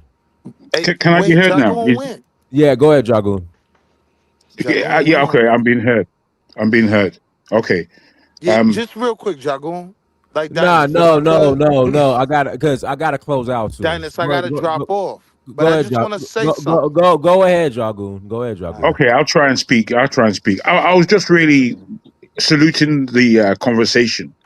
It was quite open, and I learned a lot, especially in terms of understanding what's going on in the ground today in Rwanda. But just like the last speaker said a lot of what I was going to say about how Rwanda is in the state it's in so quickly after a horrible genocide. They've done a great job. And I will say again that the European, because, Belgium and France have a lot of hand in that country. And it could very well be, as the last speaker spoke, that the hand of Belgium and France is not as big as America. So America is putting its foot down.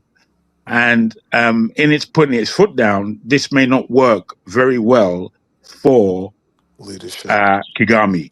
I really enjoyed what our man from Congo had to say, because I think that is more true to the ground than even what Heru had to say. What Heru had to say is he flew in and he saw a black country doing well.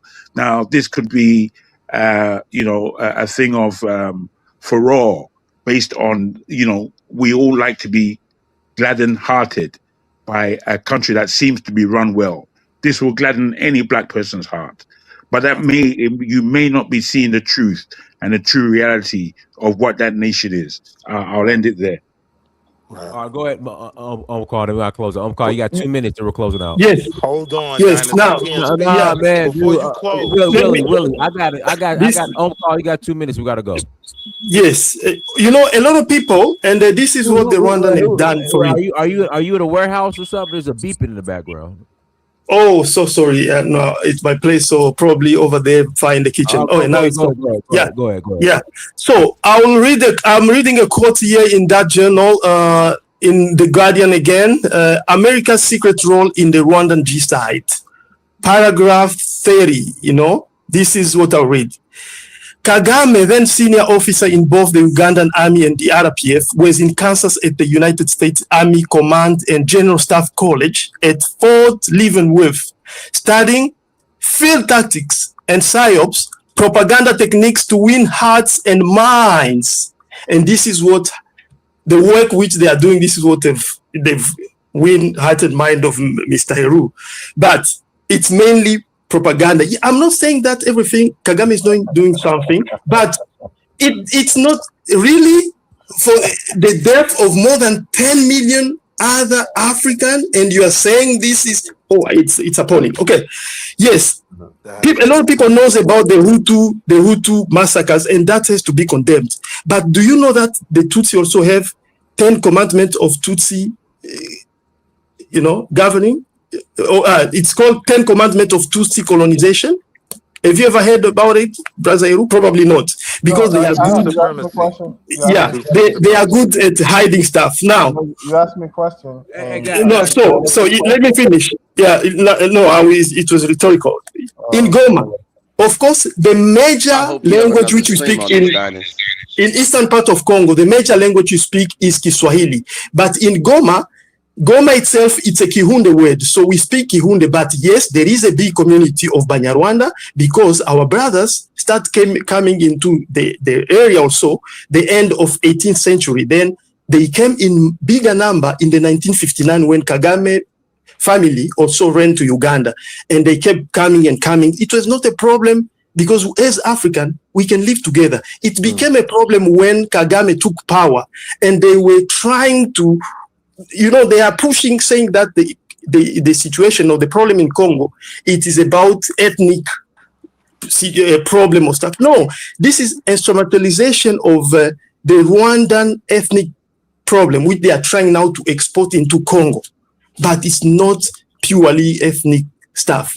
These people who want to reign on that whole region. So he spoke again about the retribution. Man, if you read the Carla Del Ponte's book. Carla Del Ponte was the prosecutor of the Rwandan, stuff which happened in Rwanda. Where does Uganda and Muhoozi and all them come in there? Yes. I'm not gonna go even on that, but the investigator, the South African lawyer who was in charge of the team which investigated about the violation that took place in Congo from 1993 until 2000, I think it was 2010.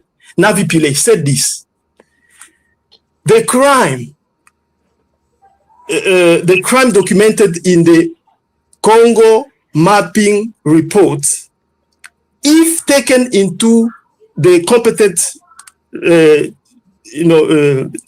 tribunal, because it's in tribunal, Kagame and the Rwandan Patriotic Front will be accused or probably found guilty of genocide. Okay, we got to close out. Like, share, subscribe. Until next time, family. Dinus Amir, search for Haru. Dinus, 30 seconds, please.